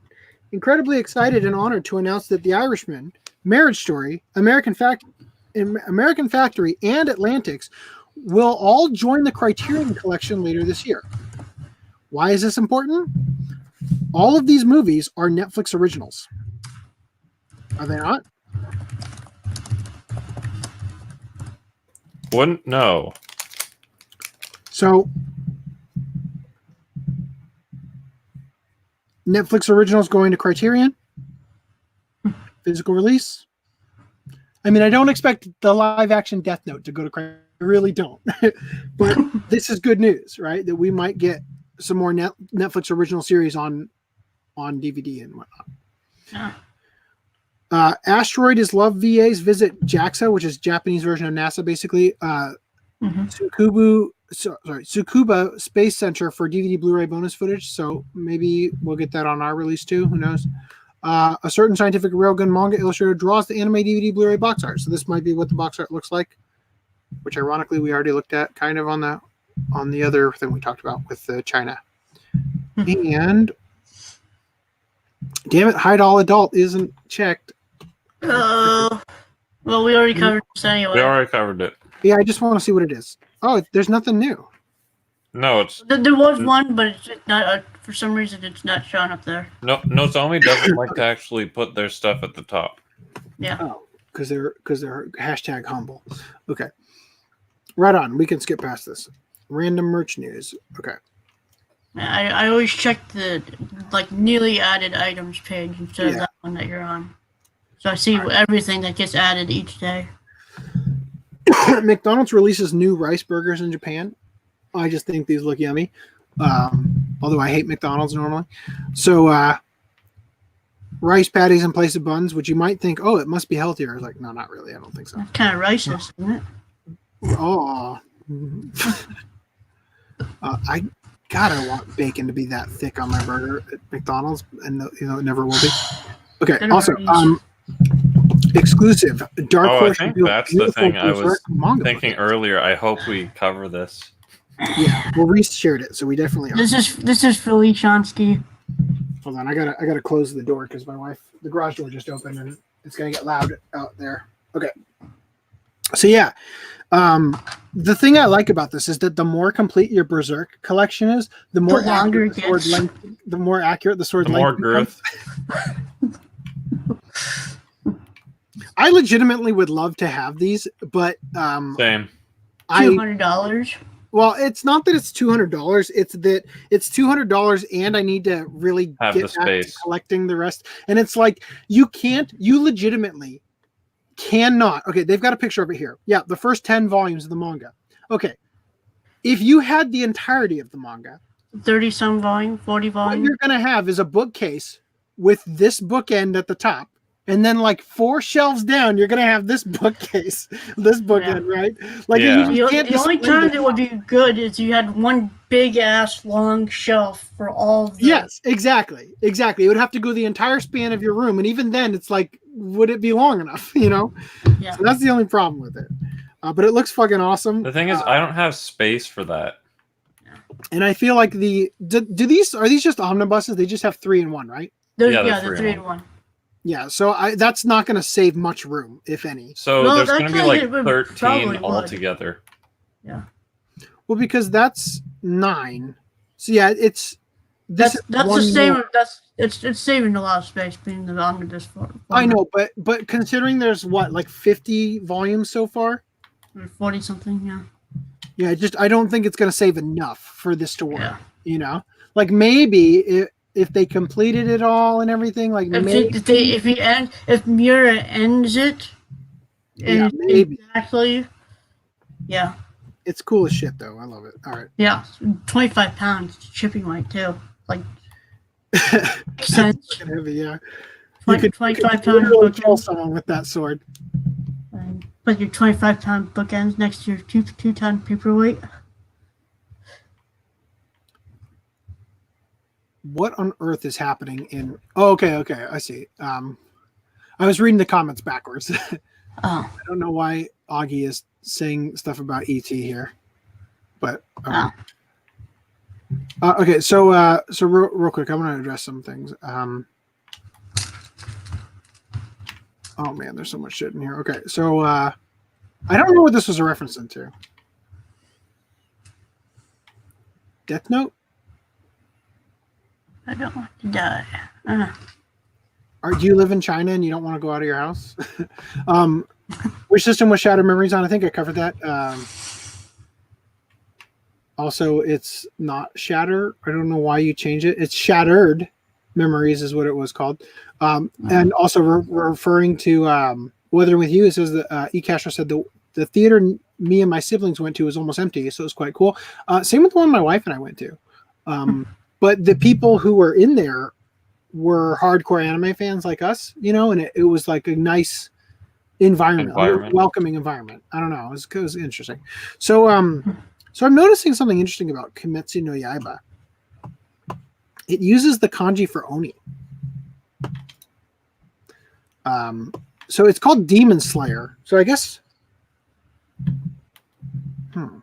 So this is the kanji for Oni, as seen in the video game series Onimusha. It's the literal kanji for Oni, like the ogres, right? Japanese ogres.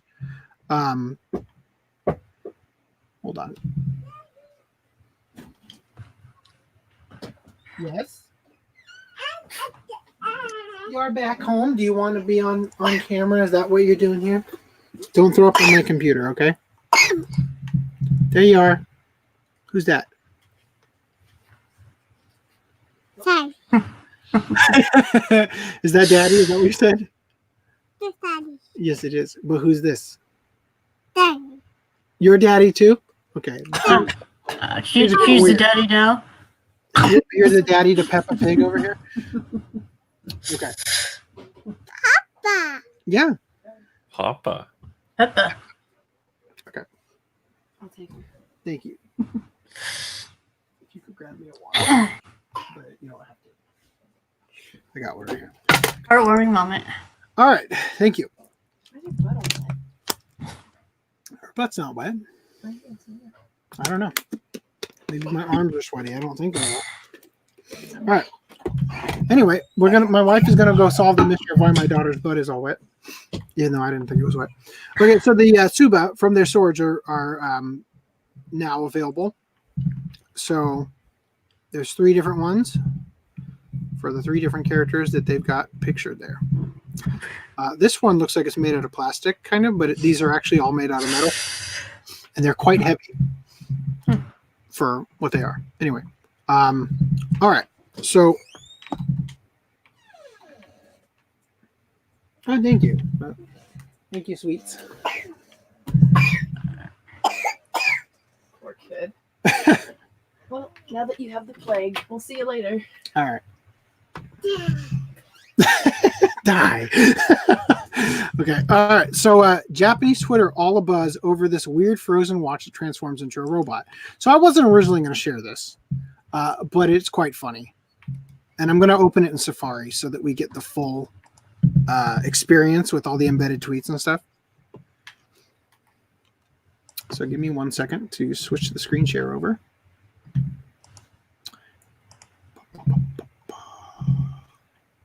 Okay. All right. I mean, we love Transformers as much as the next guy, but why does this exist? There are a lot of weird products out there, and let's be honest, a lot of them come from Asia. The Daiso is a major source. It's a Japanese store that sells a lot of weird products on purpose.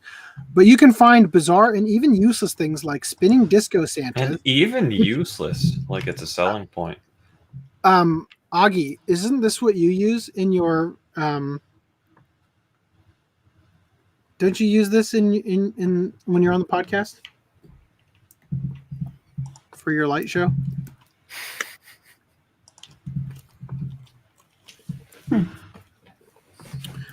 Augie says Saint Seiya Criterion Collection. All right. Anyway, use bizarre and even useless things like spinning disco Santas and the plastic bottle bottom cap from all kinds of stores. I'm looking at you, Wish. Anyway, so there's a useless opening paragraph that's just used to promote their other articles. Today's weird and wonderful product is something truly special. A kid's digital watch featuring Elsa and Olaf from the popular Disney movie Frozen. Psh, that's not very interesting, you scoff. Oh, but it is, because this watch transforms into a weird pink and white Elsa robot. So Twitter user named Excel shared the transforming Frozen watch on their Twitter page, and Japanese netizens quickly became obsessed. Look how it changes from a watch to a sprawling figure to a sturdy-looking robot with very tiny hands. Putting aside the fact that the pink and white aren't even Elsa's colors, what's most shocking about this watch is the head of this transforming watch. It's just so itty-bitty, right? So it's a very tiny head for some reason on this giant. Also very humanoid. Right. Why is it so small? And is that supposed to be Elsa? Oh, dear. That's obviously like the watch, the thing you use to change the time. Even though it's digital. What do you mean, like you spin the hands or whatever. Yeah. Oh, okay. Yeah. So it's like a wind-up. Yeah. I think the buttons on the front probably do that. The nipples. The robots. Yeah, the nipples. Oh, God. This has to be boycotted, this product now, because it's in for adults. Well, here's the knobs on the side for cosmetic purposes, or apparently. The yellow corneas almost make it a thing of nightmares. So first of all, these aren't corneas; these are the sclera. The cornea is the lens on over the iris and pupil. But yeah, it is quite funny that they decided to paint them the same gold as the hair or whatever, especially considering that this isn't gold, right? Like the white part that they did, or maybe that's just pink coming through. I don't even know. But I love this tweet they linked here. So it's a cool concept that would work with tons of other franchises. Gundam, for example, or what's that one popular toy series called that was also made into a cartoon and a series of movies? Oh yeah, Transformers. But Frozen has literally nothing to do with robots, and Elsa is in fact not a Terminator. So I love this. Somebody tweets this out.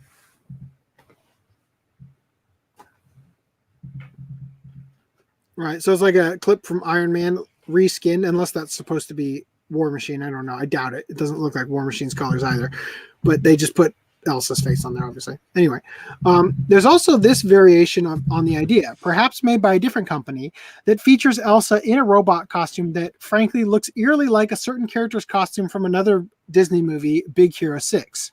So it's kind of hard to see, but yeah, the outfit that Elsa's head is put on does look like it's a superhero of some sort. I don't know. But strangely, while taking on its final form, this one looks even more Transformer-like, with a head that, albeit still too small for its body, at least looks like it belongs on that body. In some confusing way, this one does feel like it's more appropriate. Don't ask me how. So let me open the tweet real quick so we can actually see that.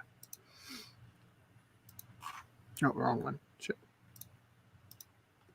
Right, so like, see that's like Elsa's head, but with like brown hair.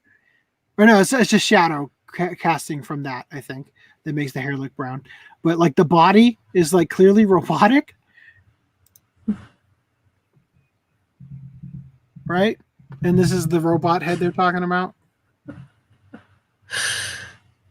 These exist. I like how the robot is like smiling. Yeah, he's got like I'm just a chill dude, kind of face. Of course, these watches are so bizarre and funny that tens of thousands of netizens couldn't help but like and retweet it, with comments ranging from confusion to amusement to admiration. Wait, was the movie about Elsa fusing with a robot to become a character from the old anime Space Iron Man Kyodyne and exterminating Han's country? For what purpose does it transform?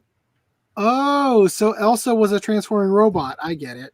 Clatter, bang, clang, let it go, right? like a robot singing it. Robot voice, the cold never bothered me anyway. The head coming out last created quite a shock, lol.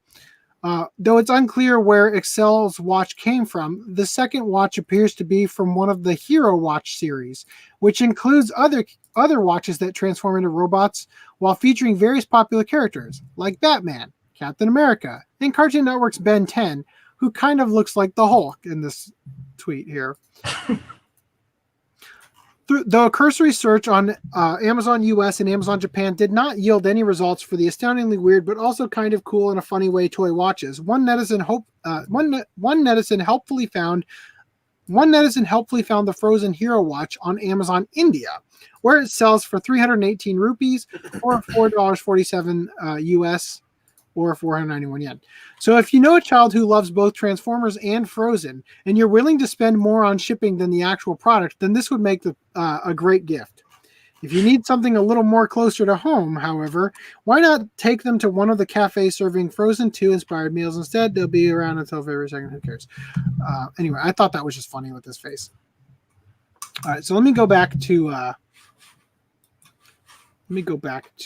Brave browser real quick as I cover this next. It's a very brave move of you to open Brave browser. All right. While I was going through articles, I stumbled across this. Interspecies Reviewers Collab Cafe sporting sizable sausages. And I thought to myself, you know what? I've kind of stopped covering collab cafes. I didn't even read this. I didn't think it was going to be that good. I just kind of scrolled through and looked at the stuff. It's like, okay, whatever. And then I just left it open. Like maybe somebody else will cover it. It'll be better. And I'm glad I did, because you can eat an anime character's dong at real life Interspecies Reviewers Cafe in Japan. Well, So Crimvale's super thick sausage is ready to leave a special taste in the mouth of fans of the fantasy anime series. While it may or may not be the most popular anime of the new TV season, Interspecies Reviewers is certainly the most censored. That's honestly not a surprising title for a show to claim, though. That's honestly not a surprising title for the show to claim, though, considering that it follows a trio of wanderers in a fantasy realm who aren't on a quest to save a kingdom or slay a dragon, but to sleep with as many different types of monster girls as they can. Yes, Interspecies Reviewers is a series that asks, what if a fantasy world not only had monster girl brothels, but so many of them that people would need a handwritten guide to navigate the menagerie of for-rent bed buddies. And so each episode sees human Stunk, Elf Zell, and Angel Crimvale. Is that how you pronounce the name? Crimvale? Rhys, you watch the show, right? Yeah. Okay. What was it, Crimvale? And Angel Crimvale. We need to cover the show. I want to. I desperately want to. If it had come out all the way by the time the last podcast in February was, we could just do this. Yeah. In fact, we had joked because it's a leap year. I said maybe we should do a hentai to celebrate the occasion. Dude, this last episode, there's soft core scenes. Yeah, is that the one with the furry character? The characters swap genders, and the dudes turn into girls. And they want to experience it from the girl's point of view. See, oh God. And the one angel character has both parts, and so it still had the female part. And it was like, I want to experience the full way. And so she picked a hyena girl that has the male genitalia. Yeah, there's furry. Yeah. Yeah. So I only know about this because I had to not cover one of the articles on Sankaku Complex that had animated GIFs of that entire episode. So yeah, I am aware of this gross furry fetish. The hyena girl. Yeah, it was quite disturbing. But now, see, because I just thought I had forgotten that Crimvale had both genders, and I just thought, wow, they went all the way to Fuda pegging in this show already. I'm very surprised. I wonder how they're going to end it.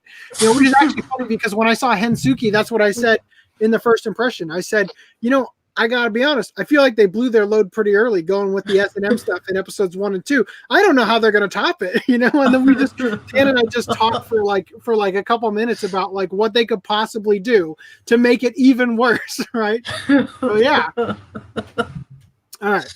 Hensuki was a massive letdown. Well, that's unfortunate. I still will need to sit down and watch the rest of it, so I can even edit that. And so each episode sees Human Stunk, Elf Zell, and Angel Crimvale doing a deep dive into a new aspect of monster prostitution in a world where the sex trade is somehow apparently devoid of coercion, exploitation, or health risks, which may be the farthest fetched thing about the whole series.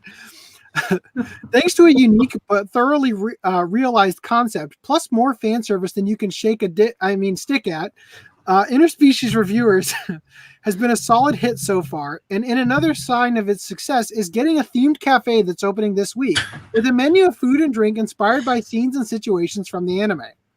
For example, the Extra Creamy Milky Cafe is a cafe.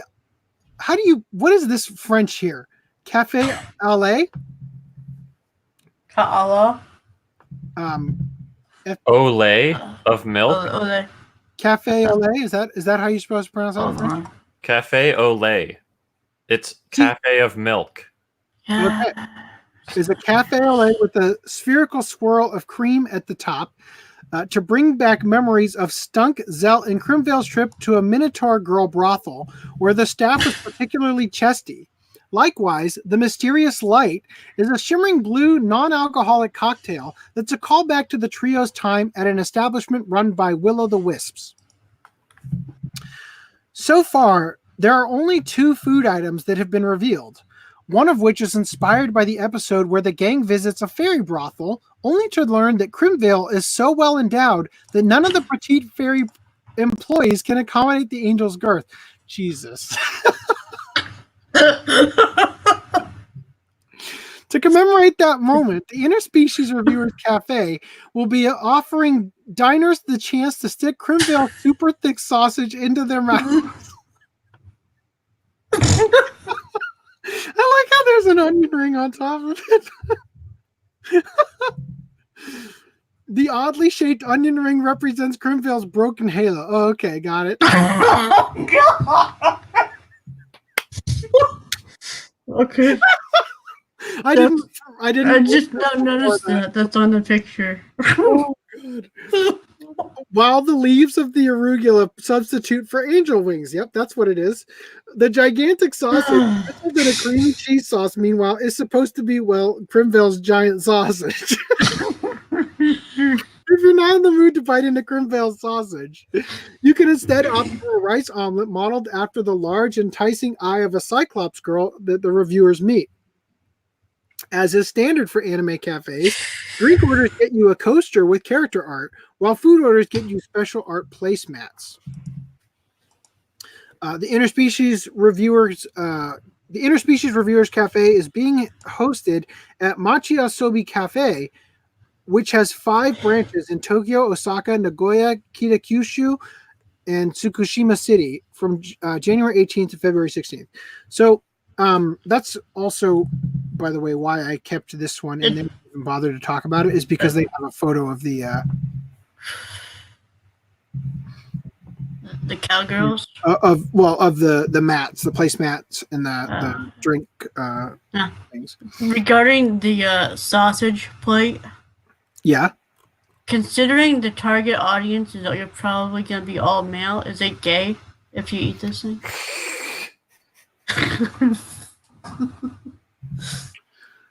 I mean, since we only how tackle many most are they gonna philosophically sell? important questions on this podcast, I have to say, is it gay to sleep with a hermaphrodite?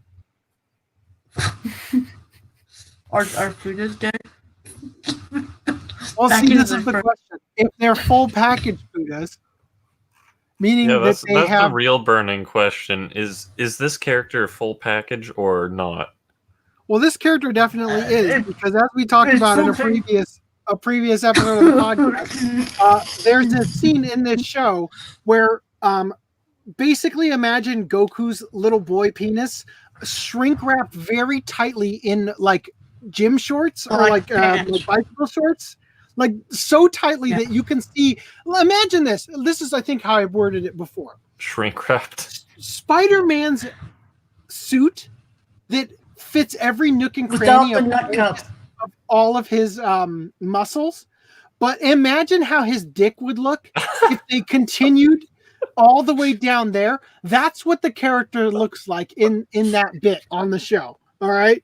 And it's off-putting to see, because you're like, I'm sorry, did we change the channel to Boku no Pico? Because that looks like what we're watching now. So the question remains. No, the question is answered, rather.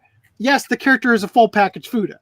Okay. In that sense. But see, the thing is, my question is, you have to, because Fudas are fictional, but hermaphrodites aren't, right? So you have to answer the question: is it gay to have sex with a hermaphrodite? Now, the obvious answer to that question is, it depends on if you're the top or the bottom, right?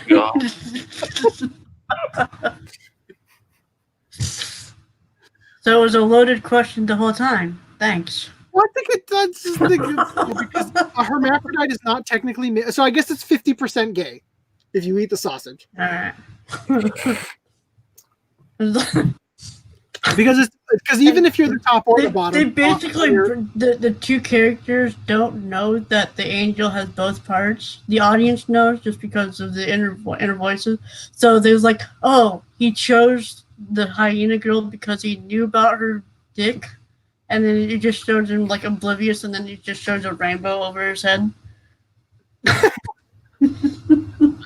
Well, needless to say, I think that this is a must-do watch club as soon as this becomes available. Yeah, it actually gets a release over here, because I really am speculating that Funimation is going to get this, and they're not going to. They dubbing it already. It's already. Yeah, but what I'm saying is, I feel like we're going to get another Sankarea limited edition with the censor, you know?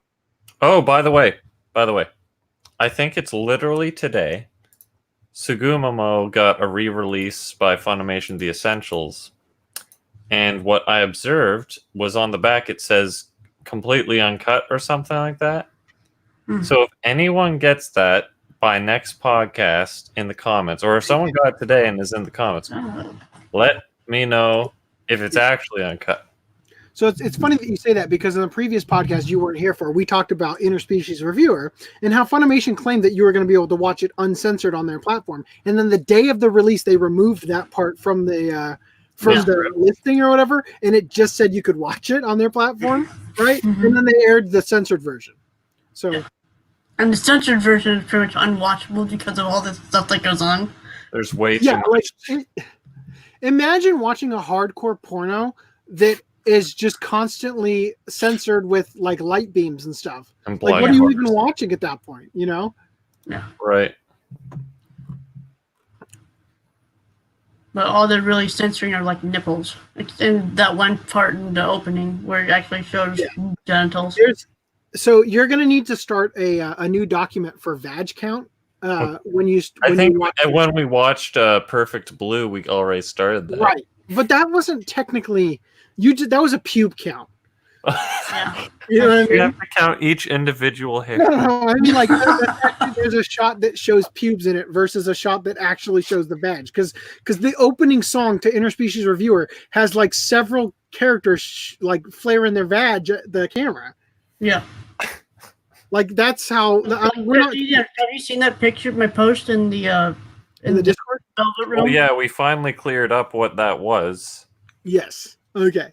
Yeah, it's not a hentai, but it's yeah. It might as well be. Just confusing. It's a hentai masquerading. It doesn't show like genital intercourse. It's not hentai. It's the softest of core hentai. Yeah.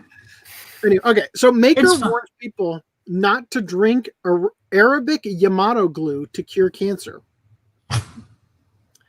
That's just solid advice right there. So on the 23rd of January, a significant advancement in cancer treatment was announced by the Tokyo Institute of Technology, in which polyvinyl alcohol, or PVA, combined with a drug used in a type of radiotherapy called BNCT, greatly boosted its effectiveness. This is great news since PVA is a safe, simple-to-use, cheap, and widely available polymer. PVA is so widely used that it can be found as a component in many everyday items, such as eye drops or the common Japanese glue Arabic Yamato. Yikes. The name refers to its use of gum Arabic as a stabilizer. This brand of glue is so widely used that some media outlets in Japan used it as a catchy angle for reporting this discovery. Headline: Liquid glue promising star in radiotherapy. Cancer cells almost eliminated.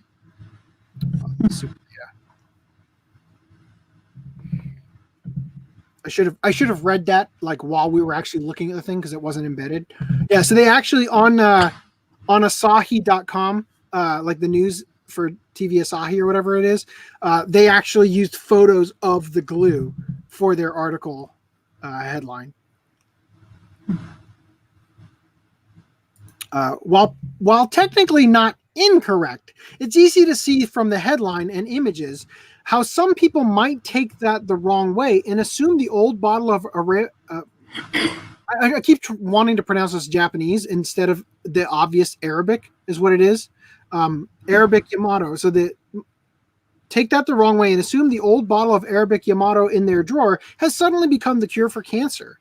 It's even easier to see when reading comments about the news.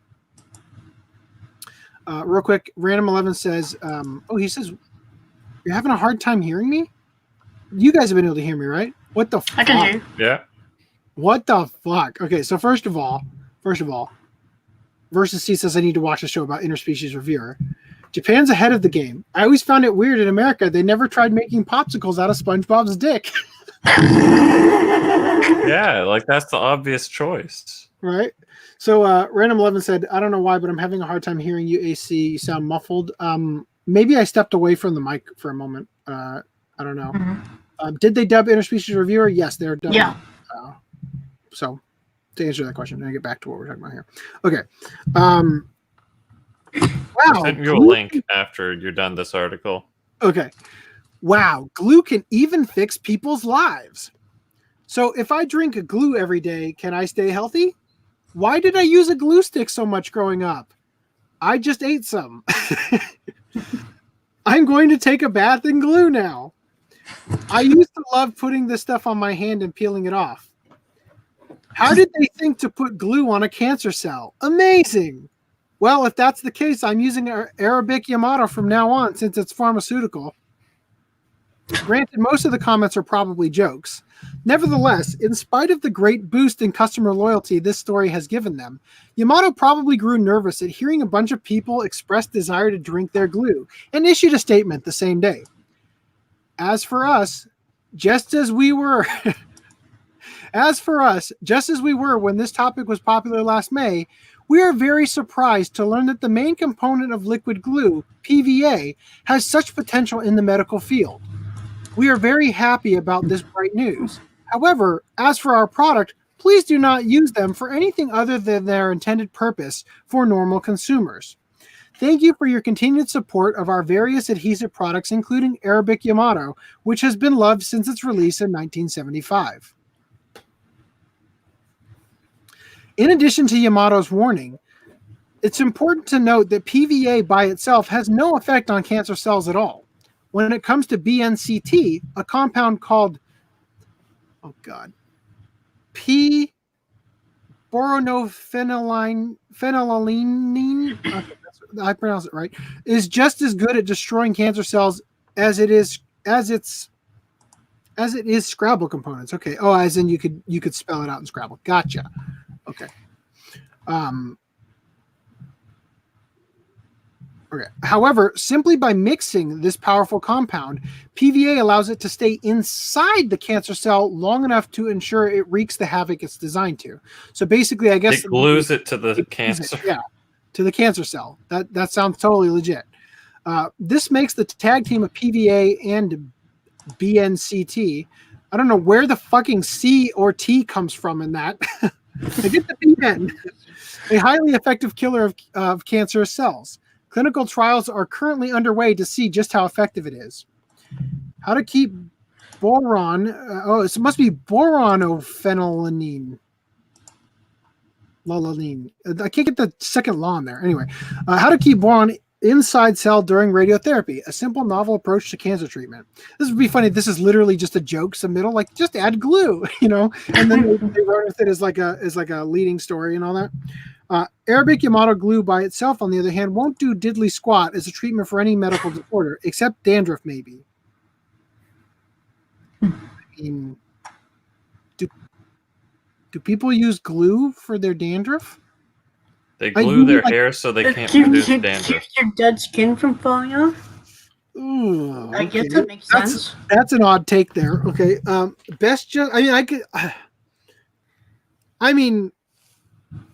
Sewing or like gluing wounds closed, there's so many things you could have said.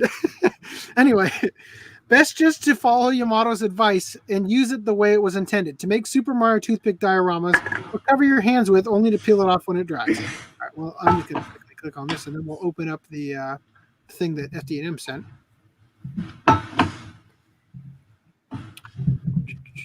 Oh, okay, cool. I see what you got here. Wow, that's pretty cool with the toothpick diorama. Mm-hmm. All right. I'm going to step out for a minute. I'll be right back. Right on. So look at the second picture.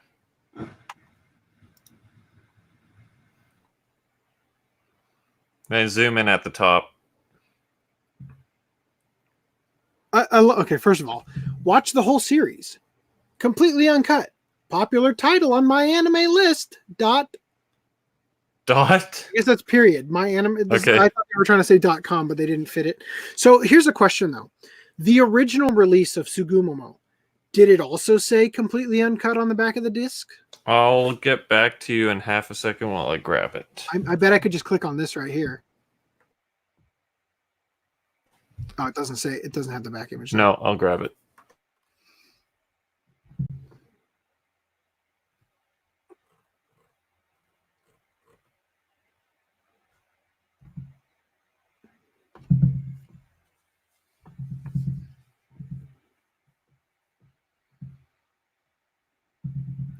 Okay. Sugumomo is a great show, but be aware this is not the same as the full Japanese Blu-ray release. Some episodes use the TV broadcast version instead, so content is missing versus the Japanese Blu-ray. Funimation made no mention of this until after the release, so this could be okay. Yeah, they're okay. This one does not claim anything about uncut. Okay, so I'm looking at the reviews here, and they're saying that some episodes are broadcast edition. It says January 11th, 2019 is when this review was done, though. Sure. Oh, it's the same one over here. Okay. So they say they made no mention of this until after the release. Very scummy business practice. I don't think I'll buy anything released by them again. Don't buy this for the naughty bits, as they are still mostly censored. A couple scenes made it through, but you'll have to watch the Japanese version to see this uncut. It's kind of... So here's the thing, though. These are probably in reference to the other one that's right here, because these are considered the same show. Yeah, right? yeah, the reviews are combined. It's stupid the way they do it. That's probably what they're talking about here. So anyway, it would be interesting, like you said, if anybody buys this and wants to let us know, that'd be great. And I wonder if the essential one, what do the discs look like? Could it be a simple swap out job, or are they going to have that stupid essential shit on it? What do you mean? On the disc? Is it going to say essentials on the disc too, or is it? I don't think it's ever said that. Like, it's the exact same discs as the original. Yeah, so I wonder. That's why we. So this one will probably have new discs because. Yeah, exactly. But what I'm saying is that if you want to, you could buy the non-shitty bullshit looking essentials version, right? You could buy this, and then you could also buy the other one and swap the discs. That's essentially what I'm gonna do, if this turns out to be uncut. But the thing is, I feel like this is gonna actually be uncut because season air this year. And they have two options. Either they get that show and they also censor that one or whatever, or they just backtrack and actually like release it properly and then continue to release it properly. Because otherwise that would be a ridiculously stupid practice to keep releasing it with broadcast episodes. Yeah. Also, fun fact, the Japanese box set for this is only $90 on Amazon.jp. You could pre-order it for only $90. That seems pretty low for a Japanese set. I doubt, right? Does it have subtitles and dub or no? Obviously not, but it's just usually it's like $400 for 12 episodes. When I was in college, there was a Japanese market, like supermarket near there, and they had some used DVDs for sale, for like Japanese series, like the actual Japanese version of stuff that people had like brought in and sold, and they were like secondhand or whatever, or maybe they were from Japan, I don't know, but those fucking things were like $800, and I'm just like, okay, so like a box set roughly this size, maybe slightly thicker, I can take up off the table, and I'm holding $800 worth of merchandise. Oh my god! Exactly. When I walk out of the store, like I just couldn't believe they were just sitting right fucking there. Not even that far away from the door. I mean, the thing is, you have to find you taking something that's sells for $800 and finding a pawn shop that wants to pay even close to that is going to be really hard when it's something as niche as a Japanese show, but in Japanese, no subtitle. But anyway, All right. So the thing is, that's the problem with like magic singles is that people can just grab it and then they have all the value. That's why they have to protect the cards. True. So I saw this article. I haven't read it yet, but I thought we might give it just like we'll give it a chance and see if it's good. Probably won't go through the whole article. It's called "Let's Speak North Korean." So, such a miracle can only occur in North Korea. And other popular phrases from an authentic DPRK phrase book. So this is like Democratic People's Republic of Korea, right? Which is what North Korea calls itself. When traveling to other countries, it's important to have at least a small grasp of the language. This is true of the remote nation of North Korea too. In fact, maybe more so. Now, you might be thinking, don't they just speak Korean like South Korea does? Well, yes and no. The basic language is the same, but there are differences in pronunciation and grammar. More importantly than the language, though, is how it's used. And it should come as no surprise that conversation in the north and south halves of the peninsula can be very different. So just like the title of a book bought by our writer Masanuki Tsunakoma in 2012 while visiting the secretive nation, Let's Speak North Korean. It baffles me that it's so easy to just go visit North Korea. Isn't that weird to anybody else? Is it? Well, I didn't realize. Like Dennis Rodman has gone there numerous times. In fact, a lot of celebrities go there, and it's suspected that like the CIA is sending propaganda. them. No, like the CIA is, well, maybe, but the CIA is sending them, and they're like using them as assets to get close to the regime there. Anyway. Unfortunately, because this is North Korean/Japanese book, the meanings and especially the pronunciations, which are rendered in Japanese katakana script, may be distorted due to the indirect translations. For finely tuned pronunciations, please refer to supplementary material. That being said, Let's Speak North Korean claims to be more enriched with expressions used when sightseeing in Pyongyang City compared to any other phrase book. Since it's straight out of the DPRK, we're inclined to take it at its word. The book kicks off with the basics such as good morning, let's meet again tomorrow, and good night. So far, so good. From there, we get to the section on celebration. And in North Korea, what else is there to celebrate aside from the supreme leader? Just a few thoughts down from happy birthday, we learn the important phrase, I humbly pray for the longevity of our great leader and comrade, Kim Jong-il. Oh, wait a minute. It's really important to note that this book was originally written in 1995, and it would seem that an updated edition hadn't been made at the time to reflect our great leader and comrade's passing in 2011. So it might be wise to avoid that last one, since it might be taken the wrong way. Perhaps you can play it safe and just swap ill with un instead. It's useful to know local expressions too, so you don't end up sounding like a stiff. For example, you don't want to just say, that was fast, like some Poindexter. Instead, you should say, that was faster than a monkey-driven rocket car.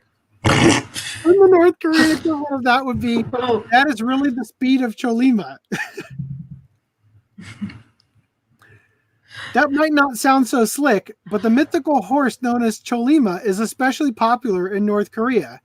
After Kim Il-sung invoked its name in the slogan, Rush is the speed of Cholima, to encourage a speedy rebuilding after the fighting of the Korean War. So name-dropping that gallant steed will get you sounding like a dutiful as in proletariat, in no time. Here's a large statue of the Cholima in Pyongyang. So it's basically Pegasus, right? I think there's two people riding it, but I can't tell. Now that the pleasantries are out of the way, it's time for some practical North Korean in use. First up is the dinner table. In this section, you can learn how to say, this is just as delicious as the rumor said, crisp and refreshing and aromatic.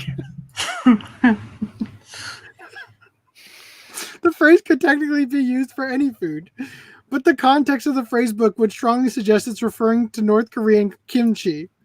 If you hadn't heard the rumors about it yet, you're welcome in joining us, and let's speak North Korean and starting them. Starting the rumors, got it.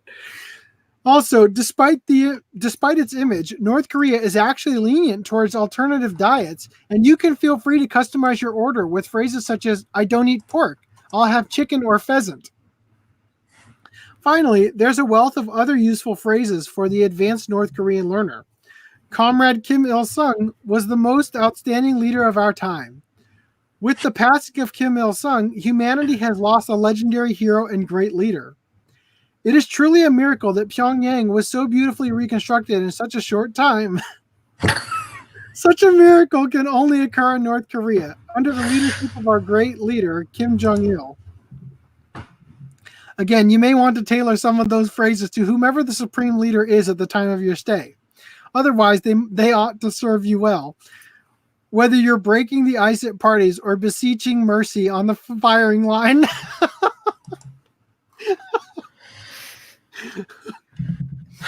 Finally, by the time you reach page 43, you'll know just what to say when the benevolence of modern times' greatest leader and the world's finest smelling man, Kim Jong-un, grants you permission to leave. Simply say, "Thank you for the kindness and hospitality you have given us during our time visiting or sightseeing in North Korea." There's a whole lot to learn in Let's Speak North Korean, and it should be helpful for anyone planning a trip there in the near future. When there, you can also probably pick up the latest edition, which we expect includes phrases such as, "The world loves it when we launch missile after missile into the sea, and there was something hard in my pheasant McNugget. Can I have a refill?" God. That was better than I expected it to be. All right, then we also got this one, but I'm going to open this one in the other browser. I just got another glimpse of Elsa's amazing robot head. All right, there we go.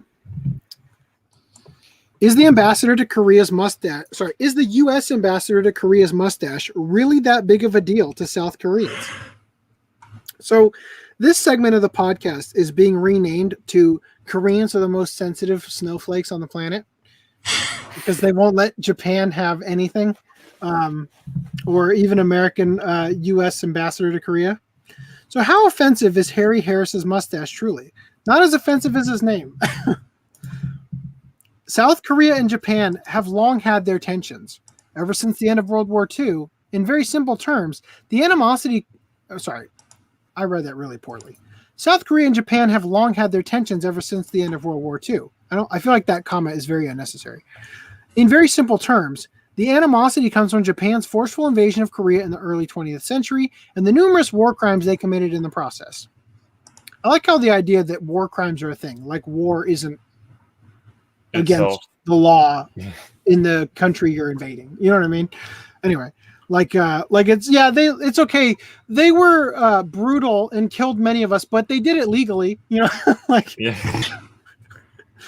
So, though most South Koreans and Japanese have positive views of each other and freely enjoy each other's cultures, there are select groups on either side who are vehemently anti-Japanese or anti-Korean, and who take every opportunity to criticize celebrities, companies, politicians, local governments, and even individuals for their choices and words.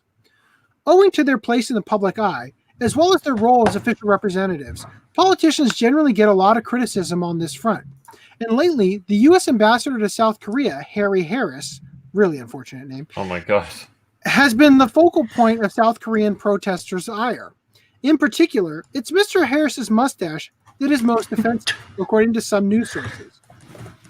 So, Latin-ass Dragon on Twitter, also known as Bathtub Alchemist, has said there's currently controversy because a diplomat to South Korea named Harry Harris has a mustache that is similar to the style of Japanese generals in the early 20th century occupation of the Korean Peninsula.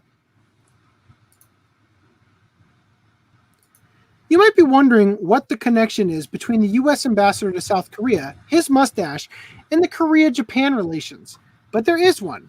Mr. Harris's ethnicity. Harry Harris was born in Japan to a Japanese mother and an American father.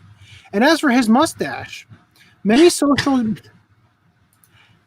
media users in South Korea have apparently been saying that it's a sour reminder of Japanese war generals who sported similar mustaches as they tore their way through the Korean Peninsula.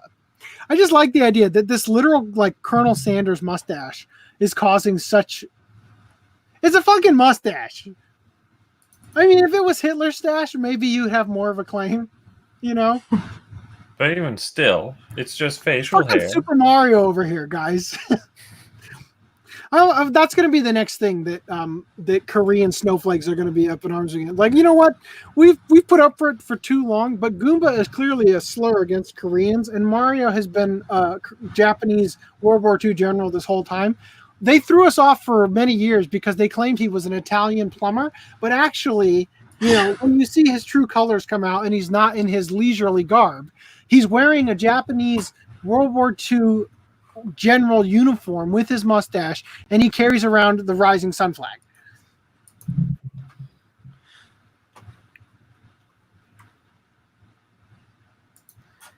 As such, Mr. Harris's Japanese heritage and the imperialist mustache may lead many to wonder if the imagery was deliberate or not, particularly if they're already looking for fault in that area. Augie says Tom Selleck, referring to the mustache. Yeah, I mean, like, it's a mustache. Tom Selleck has a good one. So Tomo here says, 1, South Korea humiliates America's ambassador. I feel so sorry for His Excellency, the U.S. ambassador to South Korea, Mr. Harry Harris. Do you really call the ambassadors? Oh, my God. I just saw the image here.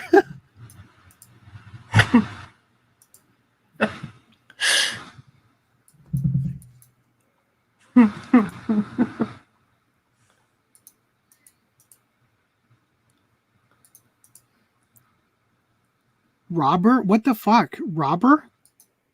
Robert Harris, get out? Is he a thief too? What's going on? Why? Is that a seal? Is that a muzzle of a seal or a dog? A walrus, maybe?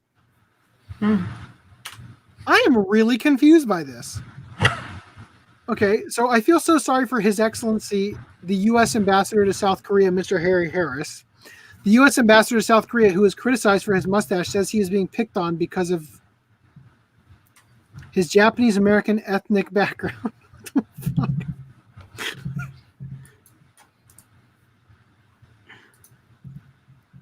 Okay.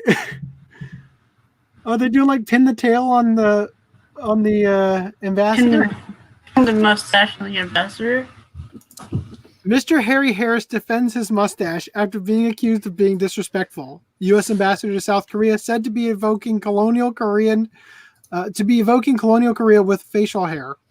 Under Japanese rule, all 8 governor generals of Korea had worn mustaches. Mr. Harris faced further criticism in Korea due to his American-Japanese heritage. In the first place, Japan has never colonized the Korean peninsula. We annexed it.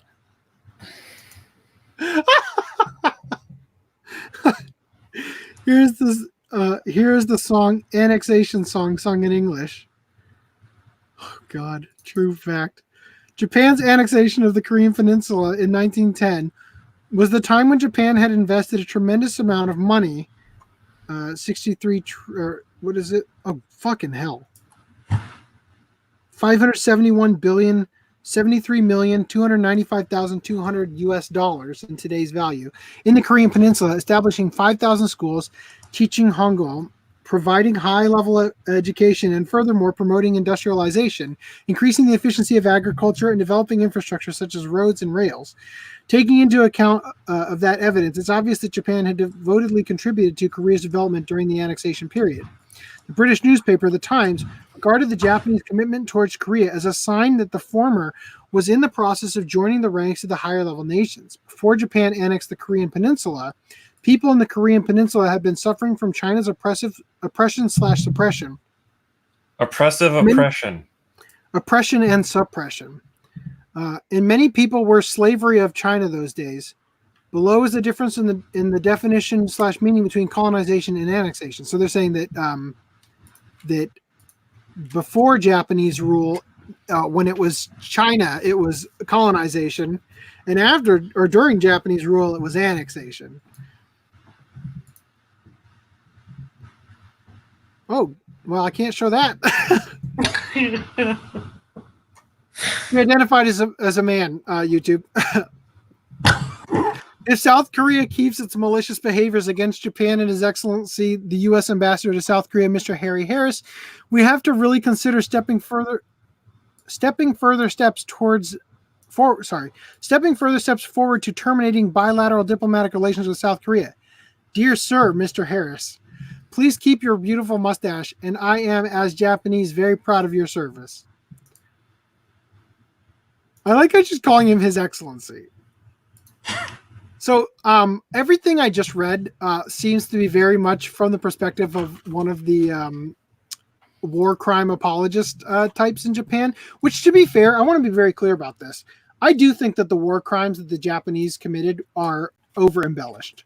I don't know by how much because I haven't looked into it enough, but it very much seems like rewriting history for the state. It's all the stuff about the colonization and stuff is exactly the same thing America deals with on a daily basis, or any Western country deals with. It's like, yeah, so literally we brought you out of poverty, we established roads and schools and stuff, but now we're the bad guys because you guys were going to be just fine on your own, right? And all that. But anyway, but other news sources say interest in Mr. Harris' mustache was largely drummed up by Western news sources, and there's a deeper meaning to the ire. There's a deeper meaning to the ire it has created among South Korean netizens. Though perhaps in some cases, the image of the mustache may be a trigger for those who experience crimes at the hands of the Imperial Japanese Army, for many more, the mustache is simply an outlet for South Koreans to express their growing frustrations with the U.S.'s policy towards South Korea. According to it's just like a double whammy that he's the U.S. ambassador, right? So according to the Korea Times, the mustache has become associated with the latest U.S. image of being disrespectful and even coercive towards Korea. Mr. Harris often has been ridiculed for not being an ambassador, but a governor general. Perhaps handing out mustache props at a press conference might have stoked the fire. Last month, a South Korean journalist said U.S. Ambassador Harry Harris's facial hair and Japanese-American ancestry reminded some Koreans of Japanese colonial governors. When international media came to his residence today, the well-prepared Harris offered them mustachioed swizzle sticks. Okay. They don't even look like his mustache. In essence, the South Korean protesters are less upset that he is sporting an imperial-like mustache, and more that he is acting like an imperial Japanese governor general in attempt to enforce the U.S.'s latest policies, which include asking Korea to contribute more money to the U.S. military presence in the country. Yeah, I'm sorry that you're so butthurt about the U.S. wanting you to contribute, as well as stressing the importance of South Korea conferring with the U.S. in regards to tourism policy with North Korea. Although I will agree that I think the U.S. should get out of foreign countries. There's no reason for us to be there. AP News wrote that the U.S. desire to enforce tough sanctions on North Korea doesn't fit with South Korea's desires, which is causing some friction between the two. But Mr. Harris, well, you know what? In that case, I am very pleased to hear that this diplomat's mustache is triggering you so hard. But Mr. Harris's way of conveying those policies also appears to have ruffled some feathers. AP News reported that the chair of the South Korean Parliament's Intelligence Committee said that the ambassador repeated about 20 times Trump's calls for Seoul to drastically increase its financial contribution to U.S. troop deployment in the South. Mr. Harris's insistence on pushing through President Trump's initiatives with Korea has clearly not been well received, having been called undiplomatic by more than a few Korean Twitter users.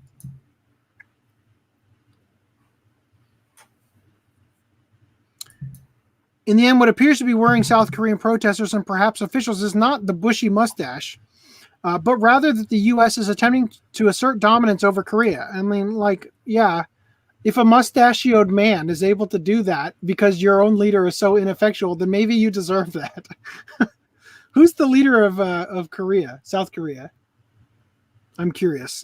And while one way to complain about political affairs is to have rational and reasonable discussions and publish editorials on the matter, the easiest way is to criticize the disliked politician for their looks, much like anti-Trump protesters in the U.S. like to poke fun at President Trump's tan, or how Chinese President Xi Jinping's critics often compare him to Winnie the Pooh. For his part in the controversy, Mr. Harris says that his mustache does not, in fact, have anything to do with his heritage or his role as ambassador to Korea.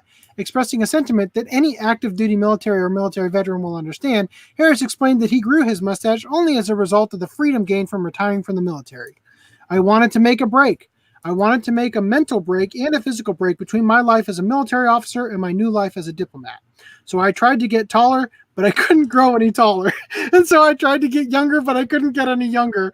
But then I grew a mustache, so I did. But I could grow a mustache, so I did that. That's a great response.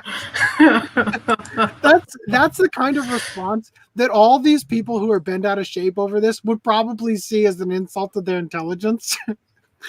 I love it. I love trolls in political office. Mr. Harris's ethnicity was also called out by Japanese media after he criticized China's activity in the East and South China Seas. But he says, I'm not the Japanese American ambassador to Korea. I am the American ambassador to Korea. A point which he likely hopes will put any further commentary on his ethnicity and mustache to rest. I got to give him props for how he's responding to it. And I think if you can keep trolling, do it, because this sounds really funny. All right, so let me see what the next article is in case. It's another. We got another two here that are. Well, we'll do this one. So actually, I don't really want to read this one. I'm just gonna verbalize a couple things about it. Bill approving Space Force military branch moves forward in Japan's parliament. So Japan is signing on to the Space Force, the amazing American branch that's definitely not ripped off its logo from Star Trek at all, and is also being sued by Star Trek and another thing for the logo. But apparently, they are starting their own Space Force in conjunction with the U.S.'s Space Force. And they said they're only going to have 20 total staff in mid 2020. The number of personnel is expected to increase to 100 individuals in the near future, which is different because the U.S. has 16,000 personnel already. Also, their tasks are going to be handling cybersecurity, satellite monitoring, cleaning up space debris. The Nichiban article on this, which was sourcing Sky News article, they said electromagnetic interference with satellites. So I think that the purpose of creating the Space Force is particularly to protect against EMPs, electromagnetic pulses, right? To knock out satellites and stuff, which is great because that's something that America especially really needs. Anyway, so that's it for that. Let me go back to the other thing because I want to read the next one on Brave.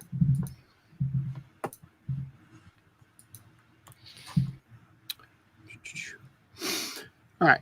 Maid cafe manager who dated one of his maids says he was kidnapped and beaten by the Yakuza.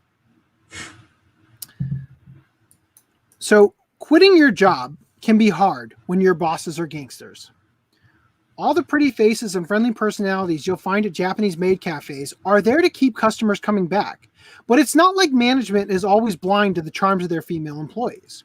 At some point last year, the 28-year-old manager of a maid cafe in Tokyo's Akihabara neighborhood, where the maid cafe industry was born, became involved in a romantic relationship with one of the restaurant's most popular maids. However, although the man was the cafe's manager, he wasn't the owner. At some point, he decided he didn't want to work there anymore, and so he quit, even though the cafe's owners didn't want him to. And they weren't any happier when they found out he'd been dating one of the maids. But hey, a less than amicable end to a working relationship isn't all that uncommon, right? Sure. But what is uncommon is your bosses being members of the Yakuza, Japan's version of the mafia. The maid cafe, which media reports have alluded to as being Akihabara's idol cafe at Neo, is apparently owned by members of the organized crime syndicate. And the ex-manager says that when some of the owners spotted him outside Tokyo's Nishi-Nippori station last August, they forced him into a car and drove him to a condominium in the city's Edogawa ward, where he was confined for 3 days. Now, this next part, I felt like was better, more eloquently stated in the Sankaku Complex article. So I'm going to read a little excerpt here.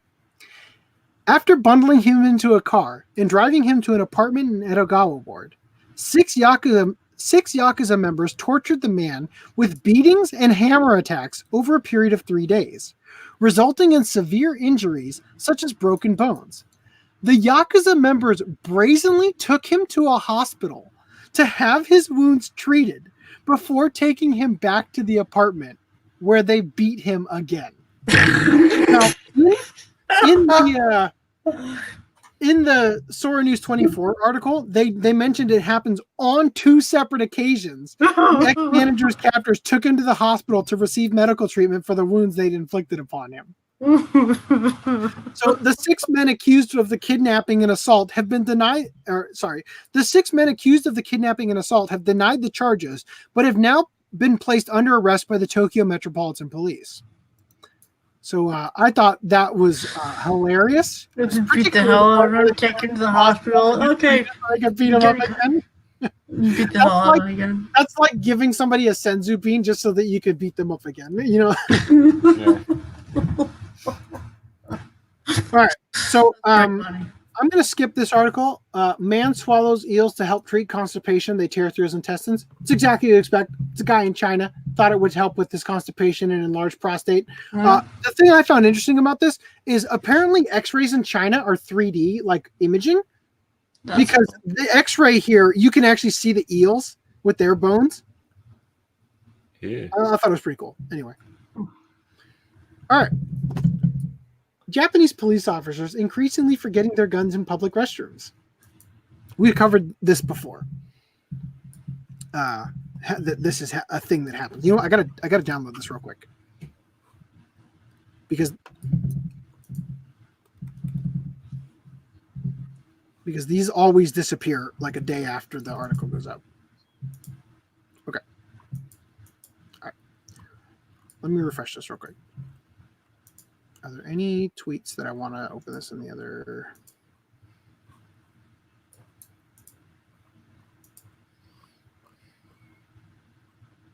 Okay. Okay. At least they didn't forget to flush, we hope. Have you ever used a public toilet and when finished forgot to zip up your pants or tuck your shirt in properly? I like how there's a fucking article for that. Are you serious? Police officer cleared of indecency charges after riding the pants zipper open. This is an actual article. Seriously. How do they even remember that they've written all these articles? They have to like search the tag for police and they're like, oh shit, there's one about the pants unzipped. All right. Have you ever used a public toilet and when finished, forgot to zip up your pants or tuck your shirt in properly? It's pretty embarrassing. But now imagine that instead of those things, you leave behind a lethal weapon in an area where people with extremely short fuses are known to patronize. That level of embarrassment is felt by a growing number of police officers across Japan who have left their firearms hanging up in toilet stalls. The most recent incident took place on the 24th of January when a 26-year-old officer with the Narita Airport Police left his belt with handcuffs and a loaded handgun on the airport's employee restroom. Luckily, it was recovered by another worker at the airport only 4 minutes later, and nothing came of the misplacement. The officer explained by saying, "I forgot." And the airport's police issued an apology saying that they would take steps to prevent this from happening again. At least that was in a lavatory with somewhat limited access. However, only a week earlier, a 31-year-old officer left his belt with a loaded pistol attached in the restroom of a 7-Eleven in Okazaki, Aichi Prefecture, proving once again that you really can't get anything at 7-Eleven in Japan. I gotta share this, or I gotta copy this one too for posterity's sake. Okay. This time the gun was picked up by a customer who gave it to the staff, and the officer returned about 25 minutes later to retrieve the weapon. The Aichi Prefectural Police issued a statement saying, quote, "We sincerely apologize for giving the people of this prefecture cause for anxiety." About a month before that, a 49-year-old lieutenant with the Machida Department of Tokyo Metropolitan Police left the gun with 5 rounds inside in a convenience store restroom. It too was discovered by a customer and returned to police custody about an hour and 45 minutes later. This was about 3 months after a sergeant with the Hyogo Prefecture Police was forced to resign for leaving her belt with cuffs and a loaded gun attached in the women's room of a train station in Aoi City. At least she had a good excuse. She was extremely busy moonlighting as a sex worker at the time. That's the article we previously covered. Yeah, that one. No, it didn't have it. It didn't have that. It didn't have a news thing with it or a video. Anyway. And then there's also the officer who left his gun in an Itami airport restroom when the G20 summit rolled into Osaka last June. But I think the point that this is a recurring problem has been made. Even back then, the media was wrong. Even back then, the media was wondering why this is happening so often. Tokyo Shimbun interviewed a former officer who said that the main reason for removing the guns is because they are so heavy, they would drag the pants down to the floor with it, which we can agree is pretty gross in public restrooms. Another officer told Tokyo Shimbun that they avoid the problem by never using toilets outside of police stations or koban, remote police offices around cities. However, that's far from foolproof, and many in Japan wonder if there isn't a better way. And here's what they had to say. This is really getting popular with cops. At least it's usually employee toilets. We already strapped the guns to them. What more can we do? Looks like security is all set for the Olympics. In airports too? That's a terrorist central. Oh wait, hold on. All these people are getting fired, right? Do the police employ first graders? Either stop carrying guns on their belts or give them shoulder holsters. There's an answer. That's not a bad idea. Shoulder holster. Yeah, do like, the underarm holsters, like in action movies. That's a great idea. Shoulder holsters do seem like a viable option given the problem at hand and have been used by some law enforcement's greatest heroes like John McClane, Dirty Harry, Sonny Crockett. Lupin the Third. I like how they just said, I said action movies. They're like, yeah, no, law enforcement's greatest heroes. Like, oh, they got a clip from RoboCop with the gun coming out the side of his leg. Yeah. On the other hand, some say these harnesses are more prone to accidental discharges and could lead to a whole other set of problems. I don't know that they're more prone to accidental discharges if they're strapped on properly, but the issue with them, as long as you got the safety on, which you probably wouldn't if you're an officer, right? But the thing is that they're probably easier to I don't know. I was going to say they might be easier to get the gun out for somebody else. They're probably, let me put it this way. The type of holster that police in the U.S. use make it so that it's easy for them to pull them straight up when they're on their waist, but it's hard for somebody else to grab it and yank it out of the holster. I think it would be easier for the shoulder holster to be abused, like somebody just reaching quickly, grabbing and stuff, because it puts the gun in the direction. If you're facing the cop and you're having a conversation, you see their gun, reach out and grab it. You could easily shoot them immediately and run away with the gun if you were a criminal. Yeah, to do that is what I'm trying to get at. All right.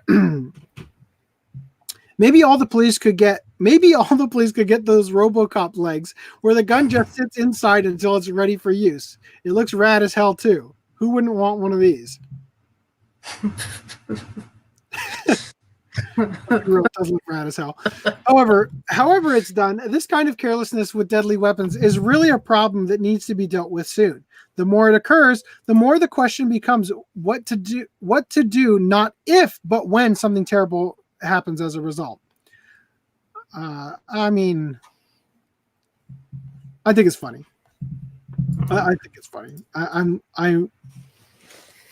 I don't want anything bad to happen, but I kind of look forward to it happening again so I could get to cover the catastrophe when it does happen. Like, I'm just thinking about it, like leaving it in the 7-Eleven. You're like, couple robbers. Shit, I left my gun at home. Wait, there's a police officer's gun in the bathroom. Lucky day. Yatta! Well, I wasn't going to rob the 7-Eleven, but the gun was right there. That's entrapment. Okay, so the Tokyo Reporter had this amazing article here. Japan's first soapland bathhouse for foreigners offers wet and wild fun. So I happen to notice there's something else here called the Tokyo Hentai Club that they also covered. And I watched the video, and it's a foreigner. So Japan tourist boom gives rise to Tokyo sex service targeting foreigners. So there's a video here teaching you how to get to the Tokyo Hentai Club, and the guy goes into detail about it's literally like paying for food. Like you put okay, I want eggs in my ramen and corn and whatnot, but it's like, come on the tits, come in the mouth, make her swallow, like all that kind of shit in here. So if this previous article here is good, maybe we'll read that one too. We're getting close to the end here anyway. So One of Japan's unique forms of rest and relaxation is the ancient art of sensual massage. An example of this can be found at the Soapland Bathhouse, an oasis within the nightlife scene where beautiful girls give customers a rubdown in more ways than one. A masseuse will lather you up in a bathing area and then wash you on an inflatable mattress using her body as a giant sponge. Foreigners, however, are often turned away at such establishments. It's not surprising at all to see staff waving their hands in front of their noses or even crossing their arms at the wrist when gaijin show. What the fuck does crossing your arms at the wrist? I'm going to assume they just mean crossing their arms when gaijin show up.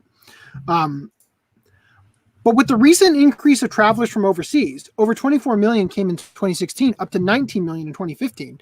Some businesses are now targeting foreign clientele, and the nation's sex industry is no exception. Over the summer, the Soapland Paradise opened in Kawasaki City, just south of Tokyo, affiliated with Shibuya-based delivery health service Tokyo Hentai Club. Yeah, we talked about delivery health before, about them jerking you off in your home or whatever. The bathhouse, that actually, delivery health was literally the thing that the female police officer got fired over when she was moonlighting as a prostitute. It was specifically delivery health. The bathhouse caters exclusively to the needs of foreigners. The benefit of Paradise is there's no discrimination here and no time wasting, says THC, or Tokyo Hentai Club, manager Alexander during an interview at Paradise, which sponsors the Tokyo Reporter. The girls that we have here are different from regular Yoshiwara or Soapland girls because they actually want to serve foreigners. In other places where foreigners can get in, girls look at them like they're a burden. Welcome to Paradise. Guests arriving at Paradise, located about a 5 minutes walk from Japan Railway Kawasaki Station, which is easily accessible from Haneda Airport. I like how they're just giving you the directions right here in the article. Will notice its soft color scheme, evoking the city of Miami. The bathhouse has 9 service rooms and a range of gorgeous gals who are more than willing, the great spelling of than, more that willing to get wet with you regardless of where you come from. However, there are signs in the lobby at Paradise asking customers to consult with staff if they're particularly well endowed, and those aren't a joke. Okay. For those interested in some wet, like you got to pay double if your dick is too big because it's like washing a second body. For those interested in some wet and wild fun, entry for a session at the hands of one of Paradise's bathing beauties begins at 20,000 yen for 30 minutes, with extensions of 30 minutes requiring an additional 15,000 yen. Version Seed says, damn, being rejected by whores feels bad, man. Especially being rejected for having an overly endowed dick. Most of the girls here speak conversational English, so there's no communication problems, says Sakura-chan, one of the girls at Paradise who's a huge fan of baseball. That's totally relevant to the article there. I think customers who come here can have a unique experience with services like lotion play, which I learned from veteran Soapland sensei. Bubble economy. If you're wondering whether this is all legal, yes, actually I am. You have good cause. While paid sex is illegal under Japanese law, Soapland businesses like Paradise and those in Yoshiwara, the famous historical red light quarter in Tokyo's Taito Ward, are merely bathhouses, legally speaking, with female staff members giving customers washdowns. There is no promise that sexual services will be provided in return for cash. In the history of Soapland, which dates back to the opening of Tokyo Onsen in the ritzy Ginza area of Tokyo in 1951, Paradise is likely the first to target foreigners, and others could be on the way. With the success of Tokyo Hentai Club, we found there's a big demand for these services for foreign customers, and we're going to keep expanding, says Alexander. Okay, so I'm not going to read this next one. I don't think anybody really cares if I do, right? You don't want me to. But I am going to play a portion of this clip so that you can hear, and you tell me if sex is implied, like it's going to happen at this place.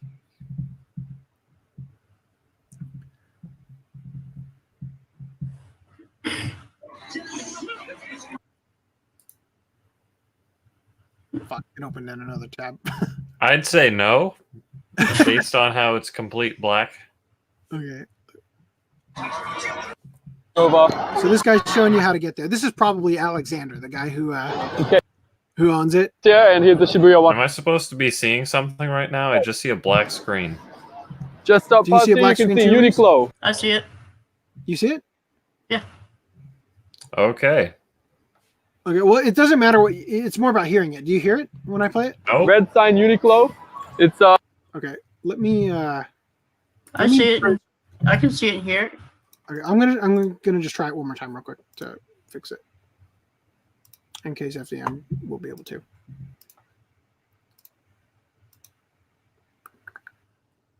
Timing of your no, because I can't see or hear it, was way too appropriate for what had actually happened. What you couldn't see.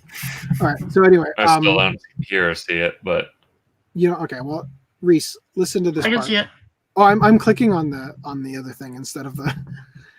I keep clicking on the StreamYard stream instead of the actual very video. popular with Chinese. Okay, so he goes in. This is Tokyo Hentai. Straight. Okay, so there's an elevator as well if you like. All right, up the stairs. Okay, he's gonna get to a thing like a ramen shop Slip. right here. You Welcome tell me to if this sounds Japan, like they're selling room sex. B. Okay. So you're gonna come in this room. Okay, guys, so you're gonna want to come and look at this screen. So it's a Tokyo Hentai Club screen. Okay, I'm over 18 years old. Okay, you're gonna choose a girl. I like Yumi. Okay, so nice, cute Josh Kosei, the high school girl uniform here. So her height, bust, body type, hair color, eye color, whatever you like, it's all written down here for you. And her additional services. She takes the cum in the mouth. I like that one. Okay, it says she's available now, so let's go pay for her. Okay, so you're gonna come over to this screen here. Okay, again, I'm over 18 years old. Where are you from? Is this your first time? Okay, it's got the time, 60 minutes, 90 minutes, 120 minutes. I'm gonna go for 90 today. Okay, you got the cosplay option, free cosplay. So here's some of the cosplays. Yeah, you've got the high school girl uniform again. You've got a maid uniform. You've got a business girl. Yeah, so you can choose any of those cosplay options. Then we've got our other options, and this is where it gets really interesting. So what have we got here? We got cum in mouth. Yes. Golden shower. Swallowing. I like Is it really on there? Anal fuck. Oh, yeah, look at Okay. this one here. Okay. Anal fuck. $20. Sorry, hold on. $200 for Put the anal. AirPod to it. Once you've selected all of that, you're gonna finalize. Movie down recording here. with face. Finalize. 15,000 Okay, please additional insert yen. money. Oh my So we're gonna God. put in the money. I've got some money here.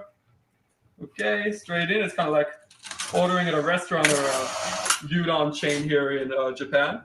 If you don't have the money, it's okay. If you check out this sign up here, it says that they accept all of the American or international credit cards as well. So the American Express, Visa, whatever you've got, we're going to take it as well. So if you don't have the He should have Japanese yen, paid for the movie once with you've paid, face and that's it. put her in his Okay, vlog. so thing. thanks for watching the video, guys. I hope that was straightforward enough. You shouldn't have any problems finding it here.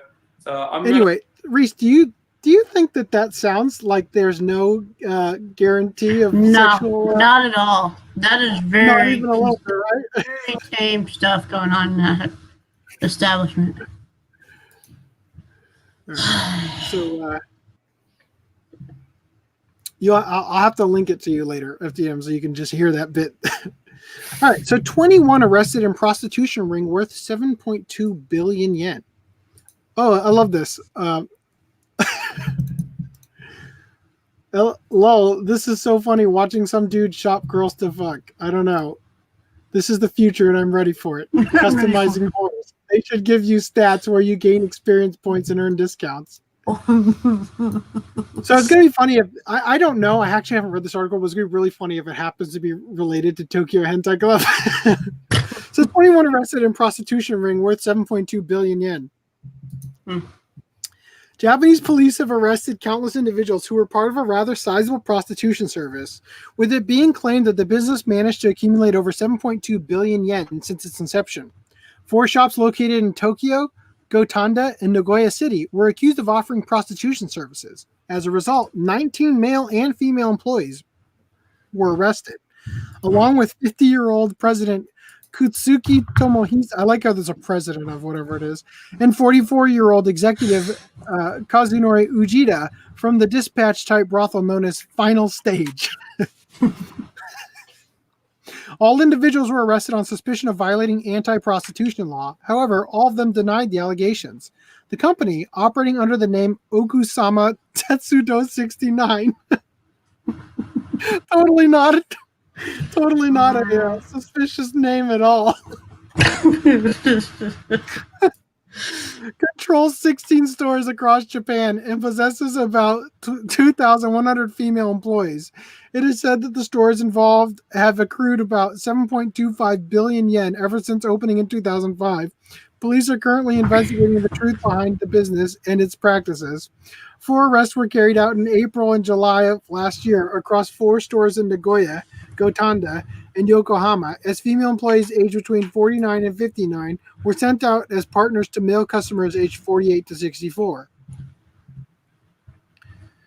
Going by the statements of past employees and customers, the police are investigating the incident. Every store has made the claim that sexual intercourse is prohibited, though it has been suspected that illegal services may have become the norm.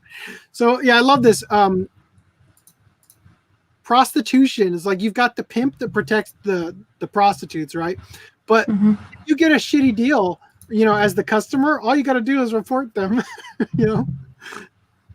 That's true. Top Japanese university racks up 4th voyeur arrest in as many months.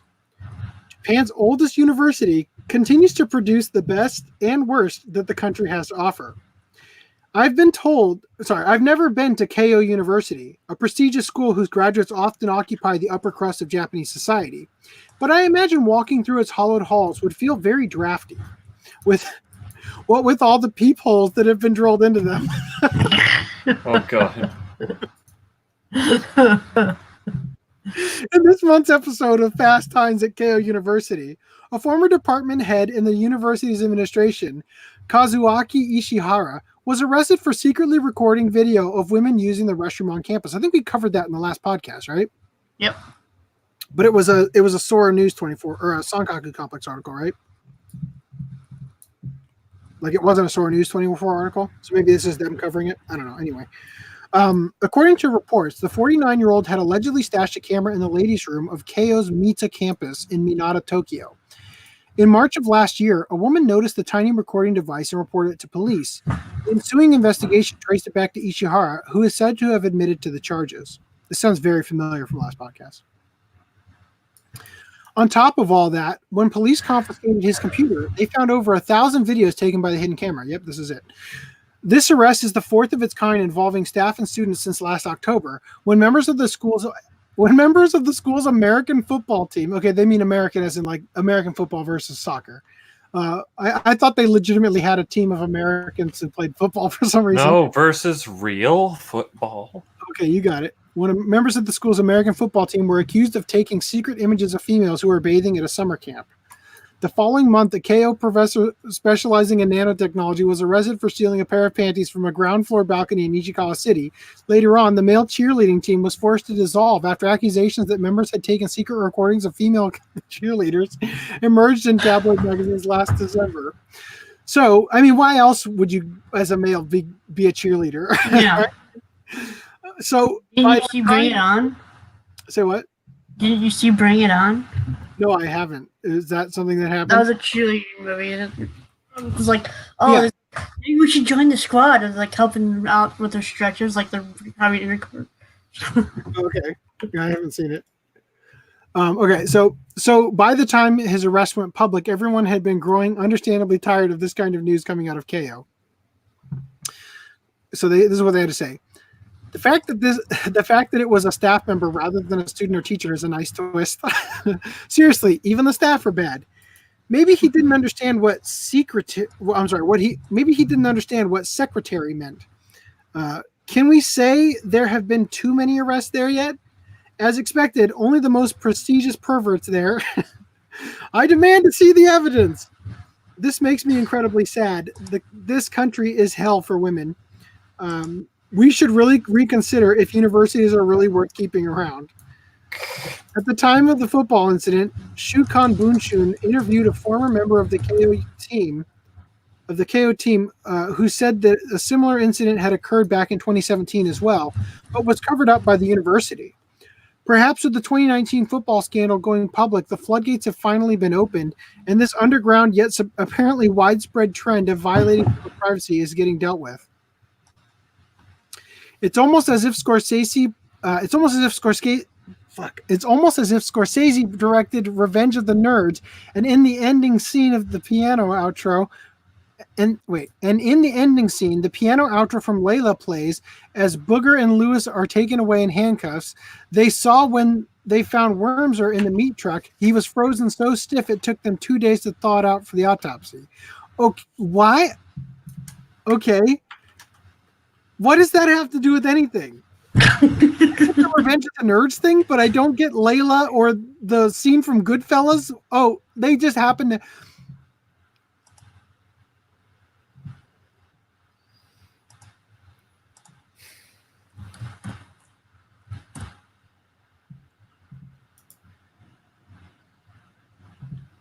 I'm not even gonna. Okay. Somebody just wanted to share that video. Okay, however it's being done, the one universal truth is that KO University is getting a much-needed enema to flush out an awful element operating within its respected campuses. And hopefully the police are keeping an eye out for anyone trying to secretly film this enema while it's going on. Gross. Okay, I've got a great article here to end off the podcast with.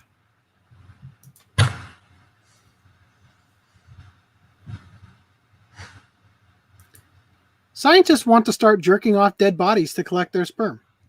Okay, that's it. Wow. Podcast right there. Source: fertility clinics should be allowed to take sperm from dead men, as well as accepting donations from living people, scientists argue. Organ donation is already widespread, and from April, everyone in England will automatically become an organ donor.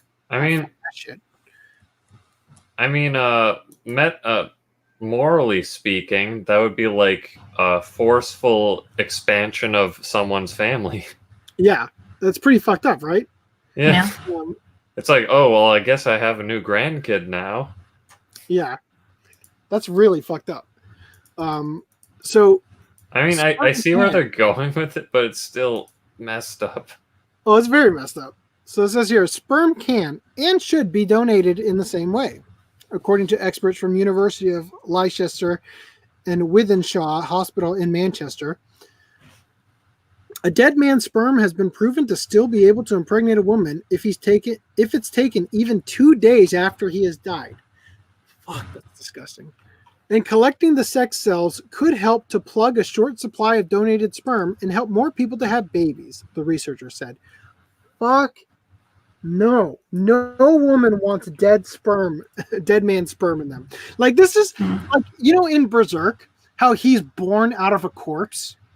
This is like a new spin on that, like born from dead man's sperm, And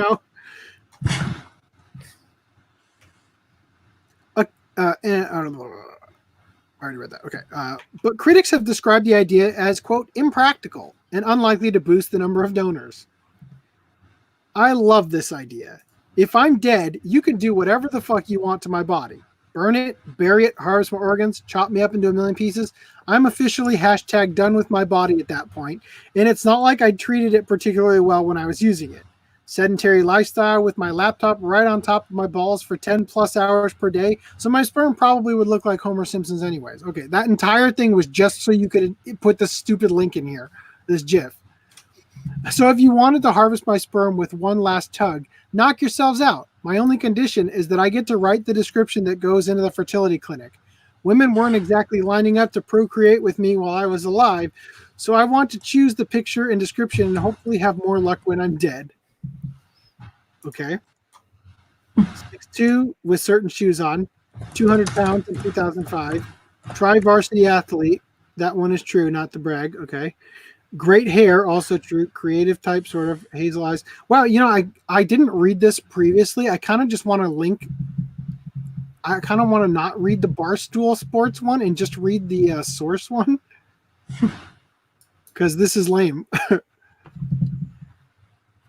It just had a much better title than the actual one. That's the only reason why I did it.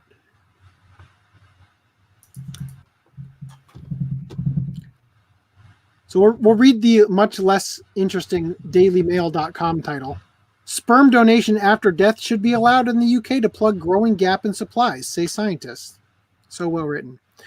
Fertility clinics should be allowed to take sperm. We basically already read it. Actually, you know what? That might be the whole thing. So right here, this is the extra stuff. The claim was made by Dr. Nathan Hodson from the University of... okay, we already basically got that. If it is morally acceptable that individuals can donate their tissues to relieve the suffering of others in life-enhancing transplants for diseases, we see no reason this cannot be extended to other forms of suffering like infertility, which may or may not be considered a disease. They said it could be cumbersome to donate sperm while living, and that men might be more willing to have it done to them after they are dead. If a man is dead, his sperm can be surgically removed from the testicles or taken by electroejaculation, electrically stimulating the prostate to trigger ejaculation. Yep, that's it. The recto-bovine ejaculators are a thing. That's what they use to get bulls to ejaculate. We need to collect the sperm. Yep, electroejaculation is already used to try and treat men who are unable to ejaculate, and also to take semen samples from animals. There you go. I could have just continued reading. If a man donates sperm while he's alive, he will usually have to masturbate at a clinic and collect his semen in a beaker. How uncivilized. It's much better to use a rectal bovine. Just to die and have it done? Yeah, how inconvenient. It would be easier to just die. Men do not get paid for donating sperm in the UK, and any children they father are allowed access to their name, date of birth, and home address on turning 18. Donor sperm was used more than 2,200 times in the UK in 2016. Hey, you just mean official donated sperm was used more than that amount, the study revealed. And in the same year, between 30,000 and 60,000 children were born from donated sperm in the US. But the UK is so short of sperm donations, yeah, because you're not paying them. There's thousands of semen samples from abroad every year. Some 3,000 from Denmark and 4,000 from the U.S., according to the government. Donor sperm, it's kind of nice to donate sperm to UK from the U.S., though, because when the kid gets your address and your name and stuff, and you're all the way in the U.S., it's less likely they're going to bother you. Donor sperm is used either in intravital fertilization, or however that's pronounced, or a process called intrauterine insemination, in which the sperm is injected into the woman's vagina as it would be during sex, like with a turkey baster or something. Like, yeah. Or do they go all the way to like using those dildos that are meant to like ejaculate, just to really at least give her the full experience? Yeah, you want the immersion. Yeah, of course. It would be weird otherwise, right? Exactly. Use a turkey baster. Dr. Hodson. So the thing about this is that if you legitimately have infertility, you have to use IVF? Intravenous. Intravenous. Thank you. Intravenous fertilization. You have to use that because otherwise you just have sex with someone. You know what I mean?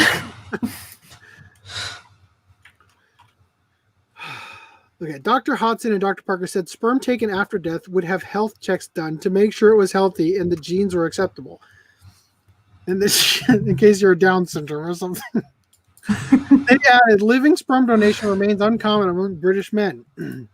This may be because of the loss of donor anonymity and the demands of donating sperm, which include health tests, counseling, and intimate discussions, and travel to clinics to make donations weekly for 3 to 6 months. Yeah, if you let them just do it in a cup and mail it in, maybe you get better results. There are barriers to donating sperm in life that may prevent some men acting on their desire to help others or see their genes continuing into future generations through donation. Yeah, that's so fucked. Like, this isn't a human right to have access to everybody's sperm. So disgusting. Posthumous sperm donations avoids most of these problems, allowing men to access the positives of sperm donation without the drawbacks. Yeah, those positives that they definitely get to enjoy. Oh, I'm laying here on my deathbed, and I'm just looking forward to the fact that my sperm is going to be somebody's kid. Just pull the plug. I'm ready. Experts in the field, however, were unconvinced. Dr. Virginia Bolton, treasurer at the British Fertility Society, said, "This approach is at best impractical and at worst likely to yield a negligible number of new sperm donors. What we would like to see is a determined and realistic dedication of adequate resources towards publicizing the need for sperm donors and towards making it easy for potential donors to understand how to make their generous gift a reality." See, here's the thing. If you're so undesirable that you can't find a willing participant to donate their sperm while they're living, like through normal sex, your genes shouldn't be passed on. It's just, survival of the fittest there. We're going to produce more undesirable people through that method of dead sperm. This is what I kind of say is, don't they, for sperm donors, don't they want, healthy, active? Yeah, that's why you don't have so many. The ones that are still among the living. Yeah. Oh my god. Zombies. What if this is how the zombie outbreak starts? It must be. And what if the guy who the dead guy had the coronavirus and it's maybe that's the reason that what's his name? Cillian Murphy is naked in the bed in the beginning of 28 Days Later. Maybe he was in a coma and the doctors thought, well, maybe since he's dead now, we could take his sperm and oh shit, we started the apocalypse. Oh no, there's actually a whole exposition about the rage virus. I forgot about that in the movie. I don't know why he's naked in that movie. It's so weird that not only is he naked, but the bedspread is pulled away from his junk to reveal it. Such a weird scene. Anyway, Professor Alan Pacey from the University of Sheffield said he felt, quote, very uncomfortable with the idea and that living donors should be prioritized. This is a very well argued paper, but one that I find myself strongly disagreeing with, he said. Given the distance we have traveled in terms of recruiting donors who are willing to be identified to donor conceived people, it feels like a backward step to then recruit donors who are dead and therefore they will never have the opportunity to meet. Yeah, I think it's so funny. Literally, the easier option, according to this paper, is to take sperm donations from corpses instead of lobbying to get the law changed so that people can remain anonymous if they want to. I'd much rather that we invested our energy in trying to recruit younger, healthy, willing donors who stand a good chance of being alive when the donor-conceived person starts to become curious about them and would have the opportunity to make contact with them without the aid of a spiritualist. That was pretty good. Dr. Hudson and Dr. Parker's letter was published in the Journal of Medical Ethics by the British Medical Journal. Wow. Yeah, absolutely not. If you're really that desperate for a child, adopt. 2 days later is pretty scary. I feel like the child would miss out on the possibility of having a relationship with their dad, especially as they allow single women to reproduce this way, meaning the children do not necessarily have any spurt. I think any sort of father figure in their life. Is the zapper readily available? Asking for a friend. Would that child then have a claim to the donor's estate? How would the man's other relatives feel about it? Why is this even needed? Why are women not putting out for all the new arrivals then? Okay. It's the second coming. So there's some other good jokes to go around with this. This gives a new meaning to Ghostbusters, and I think we could do this all day. But that's it for articles. Oh yeah. Versus Seed said someone's gonna pretend to be dead just to get jerked off. Oh shit! my Never God. mind. I thought they were gonna use their hands. All right, guys. So, sorry, I left his comment about that. Did anybody besides me watch The Weathering Continent? I watched it last night. I didn't, because I didn't even realize there was a podcast today. Almost. I apologize for that. Yeah. So behind the scenes, I was doing taxes yesterday, and I didn't even start the articles until today. I vetted them like I always do during break at work, but I hadn't read them and put them in the doc and everything. You're welcome to stay. But if you'd like to dip, I got an easy fix. We can all just shoot our dicks off for 4 times. You'd probably You can do that yourself, versus Seed. I'll hold off. Yeah, you can report back how well it works out. Oh, God. Report your findings. So previously we had watched Amon Saga. Did you like this more or less, Rhys? I didn't watch the Amon Saga. Oh, okay. So you liked it more and less. Okay. So Default this answer. movie, I wanted to create some animated GIFs for it and stuff to put on Twitter just so I could have some visuals. I have a real soft spot in my heart for this movie. I really like it. This is based on a visual novel, a light novel series that's 28 volumes long. An arrow gay? I don't believe any of them have actually come to the U.S., unfortunately.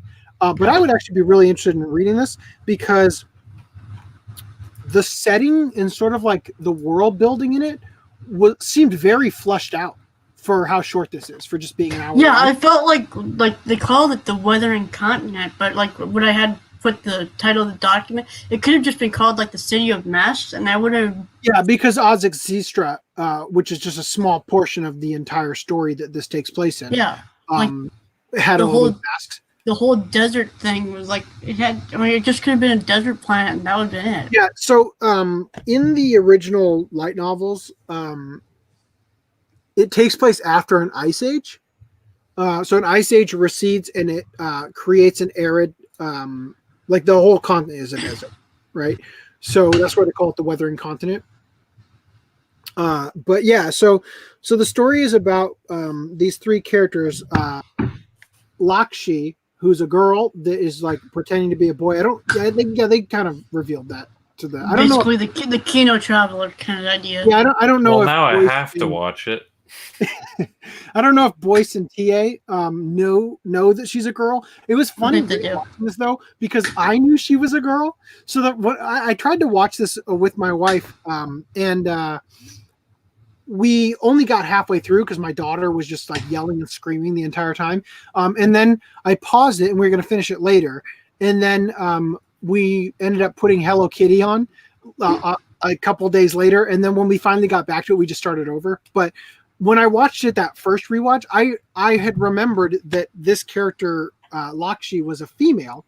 So when they were talking about the smoking hot babe, I'm like, yeah, they're talking about Lakshi. And then I'm like, oh no, they're talking about the guy, TA, right? when the bandits were after them. Yeah, so the world building is great. The storytelling is really well done, and the sound design of the masks and stuff was pretty awesome. Would you agree? Yeah. Yeah. Okay. So yeah, I would recommend it if you guys didn't check it out. It's a really great movie. I actually would be really excited for this to get a Blu-ray over here. Who was it licensed by? Anime Works. Well, rip. Yeah, it's pretty good. I'd like to read the light novels. I'd really love it if this series got a reboot. Like an actual anime series or something. Yeah.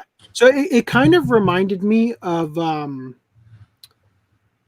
like animation wise, not everything. Like the character animation was good. It wasn't bad. It wasn't subpar or anything. But the masks and stuff and sort of how things were drawn kind of reminded me of the incredible artwork in Vampire Hunter D Bloodlust. Mhm.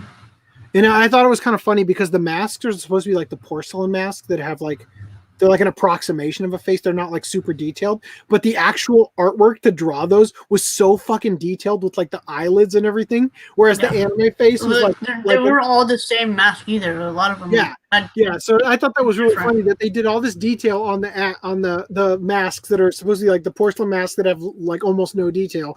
They're just an approximation of a face, and yet the actual anime faces were like an abstraction of face rather than like a detail. Like this is what the tear duct looks like and everything. I thought that was really funny.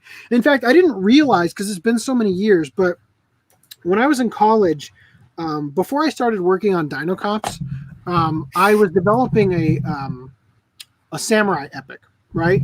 And one of the characters, when I was in character design class, I had to come up with a character, and I actually had to come up with 3 characters based on elements. So I created a character for the series that was like a Japanese woman who was like the happy mask salesman in Majora's Mask, sort of like carried around a lot of masks, and she had an ability where she would put a mask on something. So like in, let's say, a dead soldier, she goes to a battlefield, puts the mask on a dead soldier, that soldier stands up and is now like her minion, right? And so I did like a thing where like she puts the mask on like a couple of rocks, and it turns into like a rock golem with the mask face, right? Puts it on, throws it in the fire, and like a fire demon with the mask on comes out, water and all that stuff. And I realized while I was watching it, oh shit, that's where I got the idea from. was the mask in Oz's Sister. I totally forgot. I mean, at the time, I know that that's what I was thinking of when I designed it, but I just forgotten it over the years because it's been a long time since I saw this. So anyway, do you have anything you want to say about it, Rhys? I watched it subbed just because that was the one that I found. Yeah, the dub is good, although I'll say that Goku voice is in it, and it's really jarring. Yeah, I know Sean. The one I found was sub only, but it had the English credits with the credits for the English. Okay. Like, Yeah. Come on. I downloaded that too. So just to be clear, he has one line. He's one of the bandits. He has one line. He's not one of the main characters. I know, but I saw this like ADR, Sean. I was like, oh shit. Yeah, I can rip it and send you if you want to hear the dub. That's fine. I don't can do want that. to. Don't worry about it. I probably want to watch I also legitimately have a bootleg of it, like sitting right here. Back when discount anime DVD was a thing, I've got it right here. I bought this and something else. I think it was Kaido Maru.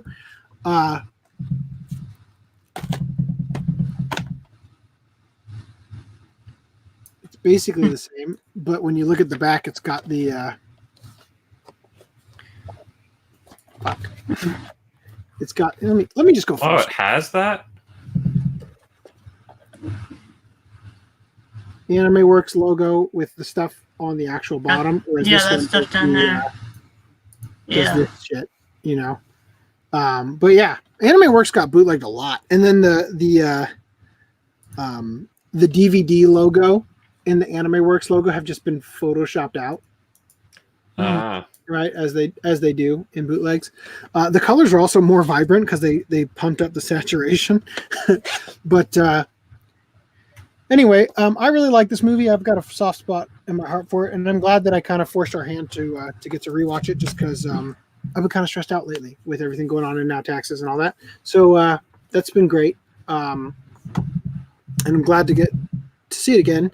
And I'm also glad to have the podcast for the next couple of watch clubs planned out. So unless you guys have anything else you want to say for Weathering Continent, because I know that FDDNM has so much to say. Yeah. Oh yeah. Favorite movie of all time. Ex Boku Secret Service. I didn't realize this was out of print. Oh Yes, yeah, in fact, Bananaplex. The entire reason why I bought it was because it was going out of print and it was still cheap. Yeah, exactly. So yeah, but So you lucked out. yes, I probably should have. I think I did strategically before the decided to buy it, like all of them at that one time during the Sentai sale. I got like every Aniplex expiry. Yeah. So we'll see how this goes. My wife is actually the one who wanted to watch it, and you know what? During the choice for the podcast, that I've been so stressed out, I just said, you know what? Whatever the first thing somebody says is, we're gonna pick that. So, Otaka says suggest Cat Planet Cuties. All right, let's do it. My wife wants to do Inu X Boku. Let's do it. You know, FDDNM had got Hentai Prince, Cat, so it's like, yeah, let's do it. You know, so anyway, but that's it. That's basically all we've got for today's podcast. Do you guys have anything you want to say in closing? When is the next podcast going to be? Probably next Tuesday, unless FDM you would like to try Monday night. Weirdly, good. Out of nowhere, you've had no bandwidth issues today. Yeah, well, I think there was a single moment where there were some issues, but like it was really brief. Okay, so the only problem with doing it on Monday night, which isn't really a problem, is that I just do the articles on Monday, which is what I normally do, but I usually do them on Monday, and then we have a break, and then we do the podcast. It's not the end of the world. We can do it if we want. We can play it by ear, I guess. So something else I should probably verbalize. I got a letter in the mail from the U.S. Census Bureau, because apparently one of the fusion centers for that is located in Buckeye, I think, which is like pretty near me. And they're offering it's a temporary job, but they're offering like work, and like high paying work. Like the minimum amount you can earn is $16 an hour, which is not fantastic for what I'm used to, but is better than what I'm currently doing. More than I make. So I've been thinking about seeing if I can work there Monday through Thursday, and then work my other job Friday through Sunday, and just pushing through. Because even if it was an 8-hour a day thing and I made $16 an hour, that's like over $2,000 I would make per month, which would go a long way to pay off my debt, and then set me back at zero, where I can start to relax. Because right now everything's been so stressful. The problem with that is if I'm working every day, the podcast is going to happen after work. Not the end of the world, but time to compile articles and everything just gets really hectic. You know, like I would have to start. I'd have to be a lot more selective with when I'm doing it during break, and have Rhys just add them for me in the meantime or whatever. I don't know. It'll be a little bit more. You have to tell her to do that kind of thing, because I'll probably forget to do it. Yeah, I would like tag you in it. Like, this one's been vetted. Go ahead and add it, kind of thing. But anyway, Augie's got some closing comments. Yeah, he says my problem with the Weathering Continent is the roundabout ending. The character goes through all the obstacles just to greet the front door again. Not unwatchable, but better than That's less than a month, Laga. Yeah. So, better.